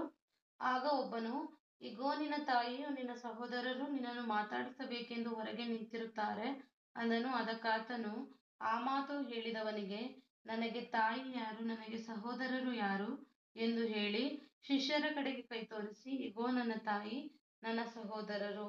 ಪರಲೋಕದಲ್ಲಿರುವ ನನ್ನ ತಂದೆಯ ಚಿತ್ತದಂತೆ ನಡೆಯುವವನೇ ನನಗೆ ತಮ್ಮನು. ಪರಲೋಕದಲ್ಲಿರುವ ನನ್ನ ತಂದೆಯ ಚಿತ್ತದಂತೆ ನಡೆಯುವಂತವನೇ ನನಗೆ ಸಂಬಂಧಿಕನು. ಪರಲೋಕದಲ್ಲಿರುವಂತ ನನ್ನ ತಂದೆಯ ಚಿತ್ತದಂತೆ ನಡೆಯುವಂತವನು ನನಗೆ ತಮ್ಮನು, ತಂಗಿ, ತಾಯಿ ಎಲ್ಲರೂ ಆಗ್ಬೇಕು ಎಂಬುದಾಗಿ ಆತನ ಹೇಳ್ತಾ ಇದ್ದಾನೆ. ಆಲೋಚನೆ ಮಾಡಿ, ಇವತ್ತು ನಮ್ಮ ಕ್ರಿಯೆಗಳು ಈ ರೀತಿಯಾಗಿದೆಯಾ? ಈ ರೀತಿಯಾಗಿದೆಯಾ? ಎತ್ತಂತ ತಾಯಿಯನ್ನೇ ದೇವರ ರಾಜ್ಯ, ದೇವರ ದೇವರ ಮಾತುಗಳನ್ನು ಒಪ್ಪಲ್ವಾ, ದೇವರ ಮಾತುಗಳಂತೆ ನಡ್ಕೊಳಲ್ವಾ? ಎತ್ತಂತ ತಾಯಿಯನ್ನು ಕೂಡ ಬಿಟ್ಟಿದ್ದಾನೆ ಯೇಸು ಕ್ರಿಸ್ತನು. ಇವತ್ತು ನಾವು ಕೂಡ ಅದನ್ನು ಬಿಡ್ಬೇಕಾ? ನಾವು ಕೂಡ ಕ್ರಿಸ್ತನ ಮಾತಿನಂತೆ ನಡ್ಕೋಬೇಕು. ಬಹಳಷ್ಟು ಜನ ಈ ಒಂದು ಲೂಕನು ಬರೆದ ಸುವಾರ್ತೆ 14:26 ವಚನದಲ್ಲಿರುವಂತ ಮಾತನ್ನ ತಪ್ಪಾಗಿ ಅರ್ಥ ಮಾಡಿಕೊಂಡು ಬಿಡ್ತಾರೆ. ಏನಿದೆ, ವಿಮೋಚನ ಕಂಡ 20ನೇ ಅಧ್ಯಾಯದಲ್ಲಿ ನಿನ್ನ ತಂದೆ ತಾಯಿಗಳನ್ನು ಸನ್ಮಾನಿಸಬೇಕು ಎಂಬುದಾಗಿ ದೇವರೇ ಆಜ್ಞೆ ಕೊಟ್ಟಿದ್ದಾನೆ. ಎಫೆಸ ಬರೆದ ಪುಸ್ತಕ 6ನೇ ಅಧ್ಯಾಯದಲ್ಲಿ ನಿನ್ನ ತಂದೆ ತಾಯಿಗಳಿಗೆ ವಿಧೇಯರಾಗಬೇಕು, ಇದು ಧರ್ಮ ಎಂಬುದಾಗಿ ಬರೆಯಲ್ಪಟ್ಟಿದೆ. ಆದ್ರೆ ಇದು ಧರ್ಮ ಅಂತಂದ್ರೆ ಇದು ಧರ್ಮವೇ, ತಂದೆ ತಾಯಿಗಳಿಗೆ ಮಕ್ಕಳು ಒಳಪಡಬೇಕಿದ್ದು ಧರ್ಮವೇ. ಆದ್ರೆ ಯೇಸು ಕ್ರಿಸ್ತನ ಒಂದು ವಿಚಿತ್ರವಾದಂತ ಮಾತನ್ನ ಲೂಕನ ಬರೆದ ಸುವಾರ್ತೆ 14:26 ಹೇಳ್ತಾನೆ. ಅದೇನು ಅಂದ್ರೆ, ನಿನ್ನ ತಂದೆ ತಾಯಿಗಳನ್ನ ನೀನು ದ್ವೇಷ ಮಾಡಬೇಕು ಎಂಬುದಾಗಿ. ಕನ್ನಡ ಬೈಬಲ್ ಅಲ್ಲಿ ನಿನ್ನ ತಂದೆ ತಾಯಿಗಳನ್ನ ಹಾಗೆ ಮಾಡಬೇಕು ಎಂಬುದಾಗಿ ಇದೆ. ತೆಲುಗು ಬೈಬಲ್ ಅಲ್ಲಿ ಅದೇ ಮಾತು ಏನಿದೆ ಅಂದ್ರೆ ದ್ವೇಷ ಎಂಬುದಾಗಿ ಆ ಮಾತಿದೆ. ಅಂದ್ರೆ ಏನಕ್ಕೋಸ್ಕರ ತಂದೆ ತಾಯಿಗಳನ್ನ ದ್ವೇಷ ಮಾಡಬೇಕು? ದೇವರ ರಾಜ್ಯದಲ್ಲಿ ಅವರು ಏನೋ ಅಡ್ಡಿ ಆತಂಕಗಳನ್ನ ಉಂಟು ಮಾಡ್ತಾರಾ? ದೇವರ ವಿಷಯಗಳಲ್ಲಿ ಅವ್ರೇನೋ ಅಡ್ಡಿ ಆತಂಕಗಳನ್ನ ಉಂಟು ಮಾಡ್ತಾರಾ? ಅವ್ರನ್ನ ದ್ವೇಷ ಮಾಡ್ಬೇಕಂತಂದ್ರೆ ಯಾವ ರೀತಿಯಾಗಿ ದ್ವೇಷ ಮಾಡ್ಬೇಕು? ಅಂದ್ರೆ ಅವ್ರನ್ನ ಹೊಡಿಬೇಕು ಅಂತನ, ಇಲ್ಲ ಅವ್ರ ಮನೆಯಿಂದ ಆಚೆಗೆ ಹಾಕ್ಬೇಕು ಅಂತನ, ಇಲ್ಲ ಅವ್ರನ್ನ ಕ್ರೂರವಾದಂತ ದೃಷ್ಟಿಯಿಂದ ನೋಡ್ಬೇಕು ಅಂತನ? ಇದಲ್ಲ ಅದರ ಅರ್ಥ. ಈ ರೀತಿಯಾಗಿ ಮಾಡ್ಬೇಕು ಅನ್ನುವಂಥದ್ದಲ್ಲ ಆ ಮಾತಿನ ಅರ್ಥ. ಅಂದರೆ ಅವರ ಆಲೋಚನೆಯನ್ನ ಪಕ್ಕಕ್ಕೆ ಹಾಕ್ಬೇಕು, ಅವರ ಆಲೋಚನೆ ಅಂತ ನಡ್ಕಣಂಗಿಲ್ಲ ಅಂತ. ನೀನು ಚರ್ಚಿಗೆ ಹೋಗ್ಬೇಡ ಅಂತನೋ, ಇಲ್ಲ ನಿನ್ನ ಬೈಬಲನ್ನ ಓದ್ಬೇಡ ಅಂತನೋ, ಇಲ್ಲ ಕ್ರಿಸ್ತನ ನೀನು ಹಿಂಬಾಲಿಸ್ಬೇಡ ಅಂತಲೋ, ನೀನು ದೇವ್ರನ್ನ ಹಿಂಬಾಲಿಸ್ಬೇಡ ಅಂತಲೋ ಹೇಳಿದ್ರ ಯಾವ ತಂದೆ ತಾಯಿಗಳಾದ್ರು ಅವ್ರ ಆಲೋಚನೆಯನ್ನ ಪಕ್ಕಕ್ಕೆ ಇಟ್ಬಿಡ್ಬೇಕು, ಅವ್ರನ್ನ ಗೌರವಿಸ್ಬೇಕು, ಅವ್ರನ್ನ ಪ್ರೀತಿ ಮಾಡ್ಬೇಕು, ಅವ್ರ ಕೊನೆಯವರೆಗೂ ನೋಡ್ಕೋಬೇಕು. ಆದ್ರೆ ಅವರ ಆಲೋಚನೆಗಳಂತೆ ನಡ್ಕಣಂಗಿಲ್ಲ. ಯಾಕೆ? ಅವರವರ ಆತ್ಮಕ್ಕೆ ಅವರೇ ಹೊಣೆ. ಇವತ್ತು ನಾವು ಅವ್ರನ್ನ ಕಾಪಾಡೋದಕ್ಕಾಗಲ್ಲ, ಅವ್ರು ನಮ್ಮನ್ನ ಕಾಪಾಡೋದಕ್ಕೆ ಸಾಧ್ಯವಿಲ್ಲ. ಆದದ್ರಿಂದ ಜಾಗ್ರತೆಯಿಂದ ಇಲ್ಲಿ ಯೇಸು ಕ್ರಿಸ್ತನ ಮಾತನ್ನ ಗಮನಿಸುವಂತದ್ದಾದ್ರೆ, ಯಾರು ತಂದೆ ಇಚ್ಛೆಯಂತೆ ನಡ್ಕೊಂತಾನೋ ಅವನೇ ನನಗೆ ಸಂಬಂಧಿಕನು ಎಂಬುದಾಗಿ ಹೇಳ್ತಾ ಇದ್ದ. ಅಂದ್ರೆ ಎತ್ತ ತಾಯಿಯೂ ಲೆಕ್ಕಕ್ಕಿಲ್ವಾ? ದೇವರ ವಿಚಾರದಲ್ಲಿ ಬಂದ್ರೆ ಎತ್ತ ತಾಯಿಯನ್ನು ಕೂಡ ಲೆಕ್ಕಕ್ಕೆ ಇಟ್ಕೊಳಂಗಿಲ್ಲ. ಒಂದು ವೇಳೆ ಎತ್ತ ತಾಯಿ ಅಲ್ವಾ, ಆಕೆ ಮಾತನ್ನ ಗೌರವಿಸ್ಬೇಕಲ್ಲ ಎಂಬುದಾಗಿ ಅಂದುಕೊಂಡು ಆಕೆ ಒಂದು ವೇಳೆ ನೀನು ಕ್ರಿಸ್ತನನ್ನು ಹಿಂಬಾಲಿಸ್ಬೇಡ ಅಂದ್ರೆ ಆ ಬೋಧನೆನ ನಾವು ನಂಬುವಂತದ್ದಾದ್ರೆ ಯಾವತ್ತಿಗೂ ಮುಗಿಯದಂತ ಶಿಕ್ಷೆಗೆ ನಾವು ಹೋಗ್ಬೇಕು, ಆಕೆನೂ ಬರ್ಬೇಕು. ಆ ರೀತಿಯಂತ ಪರಿಸ್ಥಿತಿ ಬರುತ್ತೆ. ಆದ್ರಿಂದ ಒಂದು ವೇಳೆ ಆಕೆಯನ್ನ ಬದಲಾಯಿಸುವಂತ ಪ್ರಯತ್ನವನ್ನ ಮಾಡ್ಬೇಕು. ಬದಲಾವಣೆ ಆಗ್ಲಿಲ್ಲ ಅಂತಂದ್ರೆ ಆಕೆಯನ್ನ ತೆಗೆದಾಕಿ, ಆಕೆಯನ್ನ ಬಿಟ್ಟಾಕಿ ಕೂಡ, ಆ ತಂದೆ ತಾಯಿಗಳನ್ನ ಬಿಟ್ಟಾಕಿ ಆದ್ರೂ ಕೂಡ ದೇವರ ನೀತಿ ಮಾರ್ಗದಲ್ಲಿ ನಡಿಬೇಕು. ಮತ್ತೆ ಆ ತಂದೆ ತಾಯಿಗಳನ್ನ ಗೌರವಿಸಬಾರ್ದಂದ್ರೆ ಖಚಿತವಾಗಿ ಗೌರವಿಸ್ಲೇಬೇಕು. ಖಚಿತವಾಗಿ ತಂದೆ ತಾಯಿಗಳು ಎಂತ ಪರಿಸ್ಥಿತಿಯಲ್ಲಿದ್ರು, ಅವರು ಕುಡುಕರಾದ್ರು, ವ್ಯಭಿಚಾರಿಗಳಾದ್ರು, ಮತ್ತೆ ದೇವರಿಗೆ ವ್ಯತಿರೇಕಗಳಾಗಿ ಜೀವಿಸಿದ್ರು ಕೂಡ ಅವ್ರನ್ನ ಗೌರವಿಸ್ಲೇಬೇಕು, ಅವ್ರನ್ನ ಪ್ರೀತಿ ಮಾಡ್ಲೇಬೇಕು, ಅವ್ರನ್ನ ಸತ್ಕರಿಸ್ಲೇಬೇಕು. ಆದ್ರೆ ಅವ್ರ ಆಲೋಚನೆ ಆತ ಅನುಸರಿಸಬಾರ್ದು, ಅವರ ಆಲೋಚನೆಗೆ ಅನುಸಾರವಾಗಿ ಜೀವಿಸಬಾರ್ದು. ಅತಲ್ಯಳು ಯಾವ ರೀತಿಯಾಗಿ ಅಹಜ್ಯನನ್ನು ಬೆಳೆಸಿದ್ನೋ ಅಹಜ್ಯನು ಅತಲ್ಯಳ ಮಾತುಗಳನ್ನ ಕೇಳಬಾರ್ದಾಗಿತ್ತು. ಆದ್ರೆ ತನ್ನ ತಾಯಿಯ ದುರ್ಬೋಧನೆಯನ್ನ ಆತನು ಕೂಡ ಅನುಸರಿಸಿ ಆತನು ಜೀವಿಸಿದ್ದಾನೆ. ಏನು ಬೆಲೆ ಬಂತು ಇವರಿಗೆ? ಗರ್ಭಫಲವನ್ನು ಕೊಟ್ಟಂತ ಈಕೆಗೆ ದೇವ್ರ ಗರ್ಭಫಲವನ್ನ ಕೊಟ್ರಲ್ಲ, ಅದಕ್ಕೆ ಏನಾದ್ರೂ ಇವಳಿಗೆ ಒಂದು ಯೋಗ್ಯತೆ ಇದೆಯಾ? ಆಲೋಚನೆ ಮಾಡಿ. ದೇವ್ರಿಗೆ ಏನಾದ್ರು ಈಕೆ ಬೆಲೆ ಕೊಟ್ಲ? ಇಲ್ಲ ದೇವರಿಂದ ನಾನು ಹುಟ್ಟಿಸಿದಾನೆ ಅಂತ ಹೇಳಿ ಅಹಜ್ಯನ ಬೆಲೆ ಕೊಟ್ಟಿದ್ದಾನ? ಇಬ್ರು ಬೆಲೆ ಕೊಟ್ಟಿಲ್ಲ. ಮತ್ತೆ ಇವ್ರು ಯಾವ ರೀತಿಯಾಗಿ ಶ್ರೇಷ್ಠರಾಗ್ತಾರೆ? ಇವರು ದೌರ್ಭಾಗ್ಯರು ಇವರು. ಆಲೋಚನೆ ಮಾಡಿದನ್ನ ಅರ್ಥ ಮಾಡಿಕೊಳ್ಬೇಕು. ಅಂದ್ರೆ ಯೇಸು ಕ್ರಿಸ್ತನೇ ಅಂತ ಹೇಳ್ತಾ ಇದ್ದಾನೆ, ನನ್ನ ತಂದೆ ತಾಯಿಗಳು ಇವರಲ್ಲ ಎಂಬುದಾಗಿ ಆತನ ಹೇಳ್ತಾ ಇದ್ದಾನೆ. ಇವತ್ತು ಯಾರು ಯೇಸು ಕ್ರಿಸ್ತನ ಮಾತುಗಳನ್ನು ಒಪ್ಪದೇ ಇರುವಂತ ಜನವನ್ನ ನಾವು ಧೈರ್ಯವಾಗಿ ಯೇಸು ಕ್ರಿಸ್ತನ ರೀತಿಯಲ್ಲಿ ಖಂಡಿಸಿ ಮಾತನಾಡ್ತೀವಿ ಅಂದ್ರೆ ಇಲ್ಲ. ಆ ರೀತಿಯಾಗಿ ನಾವು ಮಾತನಾಡದೇ ಇಲ್ಲ. ಇವತ್ತು ಯಾರು ಯೇಸು ಕ್ರಿಸ್ತನ ನಂಬದೇ ಇರುವಂತವರು, ಇಲ್ಲ ಯೇಸು ಕ್ರಿಸ್ತನ ಮಾತುಗಳಿಗೆ ವಿರುದ್ಧವಾಗಿ ಬೋಧನೆ ಮಾಡುವಂತವರು, ಇಲ್ಲ ದೇವರ ವಾಕ್ಯಗಳಿಗೆ ವ್ಯತಿರೇಕವಾಗಿ ಬೋಧನೆ ಮಾಡುವಂತವ್ರು ನಮ್ಮ ಮನೆಗೆ ಬಂದ್ರೆ ನೇರವಾಗಿ ಅವ್ರ ಜೊತೆಯಲ್ಲಿ ನಾವು ಹೆಂಗೆ ಹೇಳೋದು? ನಮ್ಮ ಮನೆಗೆ ಬರ್ಬೇಡ್ರಿ ಅಂತ ಹೇಳುವಂತದ್ದು ಹೆಂಗೆ? ಇಲ್ಲ ನೀವು ಮಾಡುವಂತ ತಪ್ಪು ಅಂತ ಹೇಳಿ ಹೇಳುವಂತದ್ದು ಹೆಂಗೆ ಅಂತ ಹೇಳಿ ನಾವು ಈ ಮಾತುಗಳನ್ನ ಹೇಳದೇ ಇಲ್ಲ ನಾವು. ಬಂದ್ರ ಕೂತ್ಕೊಬರಿ ಒಳಗೆ ಅಂತ ಹೇಳಿ ಅವ್ರ ಆರಾಮಾಗಿ ಸತ್ಕರಿಸಿ ಅವ್ರನ್ನ ಕಳಿಸ್ತೀವಿ. ಒಳ್ಳೇದಾಗ್ಲಿ ಹೋಗ್ಬರಪ್ಪ ಅಂದ್ರೆ ಅವರು ಮಾಡುವಂತ ಪಾಪದಲ್ಲಿ ನೀನು ಪಾಲುಗಾರನಾಗಿದ್ದೀಯಾ ಎನ್ನುವಂಥದ್ದನ್ನ ದೇವರ ವಾಕ್ಯವೇ ಹೇಳುತ್ತೆ. ಈ ವಾಕ್ಯಕ್ಕೆ ವಿರುದ್ಧವಾಗಿ ಬೋಧನೆ ಮಾಡುವಂತವ್ರನ್ನ, ಅಂದ್ರೆ ಈ ಮಾತುಗಳಿಗೆ ಒಪ್ಪದೇ ಇರುವಂತ ಯಾವನಾದ್ರೂ ನಿಮ್ ಮನೆಗ್ ಬಂದ್ರೆ ಅವನನ್ನ ಸೇರಿಸ್ಕೋಬೇಡ್ರಿ, ಅವ್ರಿಗೆ ಶುಭವಾಗ್ಲಿ ಎಂಬುದಾಗಿ ಹೇಳ್ಬೇಡ್ರಿ. ಶುಭವಾಗ್ಲಿ ಅಂತ ಹೇಳಿ ಒಂದ್ ವೇಳೆ ನೀವು ಹೇಳುವಂತದ್ದಾದ್ರೆ, ಶುಭವಾಗ್ಲಿ ಅಂತ ಹೇಳಿ ಹೇಳುವಂತದ್ದಾದ್ರೆ ಅವ್ರು ಮಾಡುವಂತ ಪಾಪದಲ್ಲಿ ನೀವು ಪಾಲುಗಾರರಾಗಿದ್ದಾರೆ ಎಂಬುದಾಗಿ ಖಚಿತವಾಗಿ ಬೈಬಲ್ ಹೇಳಲ್ವಾ? ಯಾವ ಒಂದು ಸಮಯದಲ್ಲಿ ನೋಡುವಾಗ ಮರಿಯಳು ಏನಿದಳೋ, ಯೇಸು ಕ್ರಿಸ್ತನ ತಾಯಿ ಮರಿಯ ಏನಿದಳೋ, ಈ ಮರಿಯಳು ಒಂದು ಸಮಯದಲ್ಲಿ ಇನ್ನೂ ಬದಲಾಗಿಲ್ಲ, ಭಕ್ತಿ ಮಾರ್ಗದಲ್ಲಿ ಬಂದಿಲ್ಲ. ಎಷ್ಟೋ ಕಷ್ಟಗಳನ್ನು ಅನುಭವಿಸ್ತಾ ಇದ್ದಾಳೆ. ಯೇಸು ಕ್ರಿಸ್ತನ ಗರ್ಭವನ್ನು ಧರಿಸಿದ ಅಂತ ಕ್ಷಣದಿಂದಲೂ ಕೂಡ ಎಷ್ಟೋ ಕಷ್ಟಗಳನ್ನು ಅನುಭವಿಸಿದ್ದಾಳೆ. ಆದ್ರೆ ಮುಂದಿನ ಸಮಯದಲ್ಲಿ ನೋಡ್ಬೇಕು ಅಂದ್ರೆ ಯೇಸು ಕ್ರಿಸ್ತನು ಶಿಲ್ಬೆ ಮೇಲೆ ನೇತಾಡುವಂತ ಸಮಯದಲ್ಲಿ ಆಕೆ ಕಂಪ್ಲೀಟ್ ಆಗಿ ಭಕ್ತಿಯಲ್ಲಿ ಬಂದಿದ್ದಾಳೆ. ಭಕ್ತಿಯಲ್ಲಿ ಬಂದಂತ ಕಾರಣವೇ ಯೋಹಾನನಿಗೆ ಏನ್ ಹೇಳ್ತಾಳೆ, ಈಗೋ ನಿನ್ನ ತಾಯಿ ಎಂಬುದಾಗಿ. ಅಂದ್ರೆ ಆ ಒಂದು ಸಮಯದಲ್ಲಿ ನೋಡ್ಬೇಕು ಭಕ್ತಿ ಮಾರ್ಗಕ್ಕೆ ಬಂದ್ಬಿಟ್ಟಿದ್ದಾರೆ. ತನ್ನ ತಮ್ಮಂದಿರಿದಾರಲ್ಲ ಅವರು ಕೂಡ ಭಕ್ತಿ ಮಾರ್ಗಕ್ಕೆ ಬಂದಿದ್ದಾರೆ. ಯಾವಾಗ ಯೇಸು ಕ್ರಿಸ್ತನ ಮರಣವನ್ನು ಹೊಂದಿದ ಮೇಲೆ. ಯೇಸು ಕ್ರಿಸ್ತನ ಮರಣವನ್ನು ಹೊಂದುವುದಕ್ಕಿಂತ ಮುಂಚಿತವಾಗಿ ಬಂದಿಲ್ಲ ಇನ್ನೂನ. ಅದಕ್ಕೋಸ್ಕರವೇ ಇಲ್ಲಿ ಯೇಸು ಕ್ರಿಸ್ತನ ಈ ಮಾತನ್ನ ಹೇಳ್ತಾನೆ. ನೀವು ಇದನ್ನ ಚೆನ್ನಾಗಿ ಗಮನಿಸಬೇಕು. ಯಾಕೆ ಅಂತಂದ್ರೆ ಕರ್ತನ ತಮ್ಮಂದಿರು ಕೂಡ ದೇವರ ಸೇವೆಯಲ್ಲಿ ಭಾಗಿಗಳಾಗಿದ್ದಾರೆ. ಯೇಸು ಕ್ರಿಸ್ತನ ತಮ್ಮಂದಿರು ಕೂಡ ದೇವರ ಸೇವೆಯಲ್ಲಿ ಭಾಗಿಗಳಾಗಿದ್ದಾರೆ. ಯಾವಾಗ ಯೇಸು ಕ್ರಿಸ್ತನ ಮರಣವನ್ನು ಅನುಭವಿಸಿ ಹೋದ್ಮೇಲೆ ಆತನು ಯೇಸು ಕ್ರಿಸ್ತನ ಶಿಲುಬೆ ಮೇಲೆ ನೇತಾಡುವಂತ ಸಮಯದಲ್ಲಿ ಮರಿಯಳು ಬಂದಿದ್ದಾಳೆ. ಆಮೇಲೆ ತಮ್ಮಂದಿರು ಕೂಡ ಬಂದಿದ್ದಾರೆ. ಆದ್ರೆ ಈ ಒಂದು ಸಮಯದಲ್ಲಿ ಲೂಕನ ಬರೆದ ಸುವಾರ್ತೆ 12:46 ಈ ಒಂದು ಸಂದರ್ಭದಲ್ಲಿ ನೋಡುವಾಗ ಅವ್ರು ಇನ್ನೂ ಬಂದಿಲ್ಲ, ಭಕ್ತಿ ಮಾರ್ಗಕ್ಕೆ ಬಂದಿಲ್ಲ. ಭಕ್ತಿ ಮಾರ್ಗದಲ್ಲಿ ಯಾವ ರೀತಿಯಾಗಿ ಬಂದಿಲ್ಲ ಅಂದ್ರೆ ಯೇಸು ಕ್ರಿಸ್ತನ ಮಾತಿನ ಮೂಲಕವಾಗಿ ಗೊತ್ತಾಗುತ್ತೆ. ಯಾರನ್ನ ತಂದೆ ಚಿತ್ತ ಅಂತ ನಡ್ಕೊಂತಾನೋ ಅವನೇ ನನಗ್ ತಾಯಿ ತಮ್ಮಂದಿರ ಆಗ್ಬೇಕು ಅಂತಾನ. ಒಂದ್ ವೇಳೆ ಇವ್ರು ಭಕ್ತಿ ಮಾರ್ಗಕ್ಕೆ ಬಂದಿದ್ರು ಅಂದ್ಕೊಳ್ಳಿ, ಭಕ್ತಿ ಮಾರ್ಗಕ್ಕೆ ಇವ್ರು ಬಂದಿದ್ರು ಅಂದ್ಕೊಳ್ಳಿ, ಓ ನನ್ನ ತಾಯಿ ನನ್ನ ತಮ್ಮಂದಿರು ನೀವೆಲ್ಲರೂ ನನ್ನ ತಂದೆ ಮಾತಿನಂತೆ ನಡ್ಕಂತ ಇದ್ದೀರಾ, ನನ್ನ ಶಿಷ್ಯಂದಿರಂತೆ ನಡ್ಕಂತ ಇದ್ದೀರಾ, ನೀವು ಕೂಡ ನಾನು ಎಂಬುದಾಗಿ ಆತನ ಒಪ್ಪಿಕೊಳ್ತಾ ಇದ್ದ. ಇಲ್ಲಿ ಒಪ್ಪಿಕೊಳ್ತಾ ಇಲ್ಲ ಅಂದ್ರೆ ಅರ್ಥ ಏನು? ಇವ್ರಿನ್ನು ಭಕ್ತಿ ಮಾರ್ಗಕ್ಕೆ ಬಂದಿಲ್ಲ ಅಂತಾನೆ ಅರ್ಥ. ಆಗಿರುವಂತ ಕಾರಣ ಚೆನ್ನಾಗಿ ಈ ಮಾತುಗಳನ್ನೆಲ್ಲ ಗಮನಿಸ್ಬೇಕು. ಆದ್ರಿಂದ ಎತ್ತಂತ ಗರ್ಭವು ಧನ್ಯವ ಅಂದ್ರೆ ಎತ್ತಂತ ಗರ್ಭವೂ ಕೂಡ ಧನ್ಯವೇ, ಇರದೇ ಇರುವಂತ ಗರ್ಭವೂ ಕೂಡ ಧನ್ಯವೇ. ಅಂದ್ರೆ ತಮಗೆ ದೇವರು ಕೊಟ್ಟಂತ ಮಕ್ಕಳನ್ನ ಸಕ್ರಮವಾದಂತ ರೀತಿಯಲ್ಲಿ ದೇವರಲ್ಲಿ ಭಯಭಕ್ತಿ ಉಳ್ಳಂತವರಾಗಿ ದೇವರಿಗೆ ಉಪಯೋಗ ಪಡುವಂತ ರೀತಿಯಲ್ಲಿ ದೇವರ ಜ್ಞಾನದಲ್ಲಿ ಬೆಳೆಸಿದಾಗ ಎತ್ತಂತ ಗರ್ಭ ಧನ್ಯವಾಗುತ್ತೆ. ಭೌತಿಕವಾಗಿ ಮಕ್ಕಳನ್ನ ಎರದೇ ಹೋದ್ರೂ ಕೂಡ ಆತ್ಮಿಕವಾಗಿ ಮಕ್ಕಳನ್ನ ಇತ್ತು ಅವ್ರನ್ನ ದೇವರಲ್ಲಿ ಬದುಕುವಂತ ರೀತಿಯಲ್ಲಿ ಏರ್ಪಾಟ್ ಮಾಡಿದಾಗ ಎರದೇ ಇರುವಂತ ಗರ್ಭವೂ ಕೂಡ ಧನ್ಯವಾಗುತ್ತೆ. ಈಗ ಯಾವ ಗರ್ಭ ಯಾವುದು ಗರ್ಭ ಧನ್ಯವಲ್ಲ ಅಂದ್ರೆ ಎತ್ತಂತ ಗರ್ಭವೂ ಧನ್ಯ, ಎರದೇ ಇರುವಂತ ಗರ್ಭವೂ ಧನ್ಯ. ಇದನ್ನು ಚೆನ್ನಾಗಿ ಅರ್ಥ ಮಾಡಿಕೊಳ್ಬೇಕು. ಇದರಲ್ಲಿ ಎತ್ತಂತ ಗರ್ಭದಲ್ಲಿ ಎರದೇ ಇರುವಂತ ಗರ್ಭಕ್ಕೆ ದೇವರನ್ನ ಸ್ಪೆಷಲ್ ಆಗಿ ಹೇಳ್ತಾ ಇದ್ದಾನೆ ಅಂತ ಅಲ್ಲ.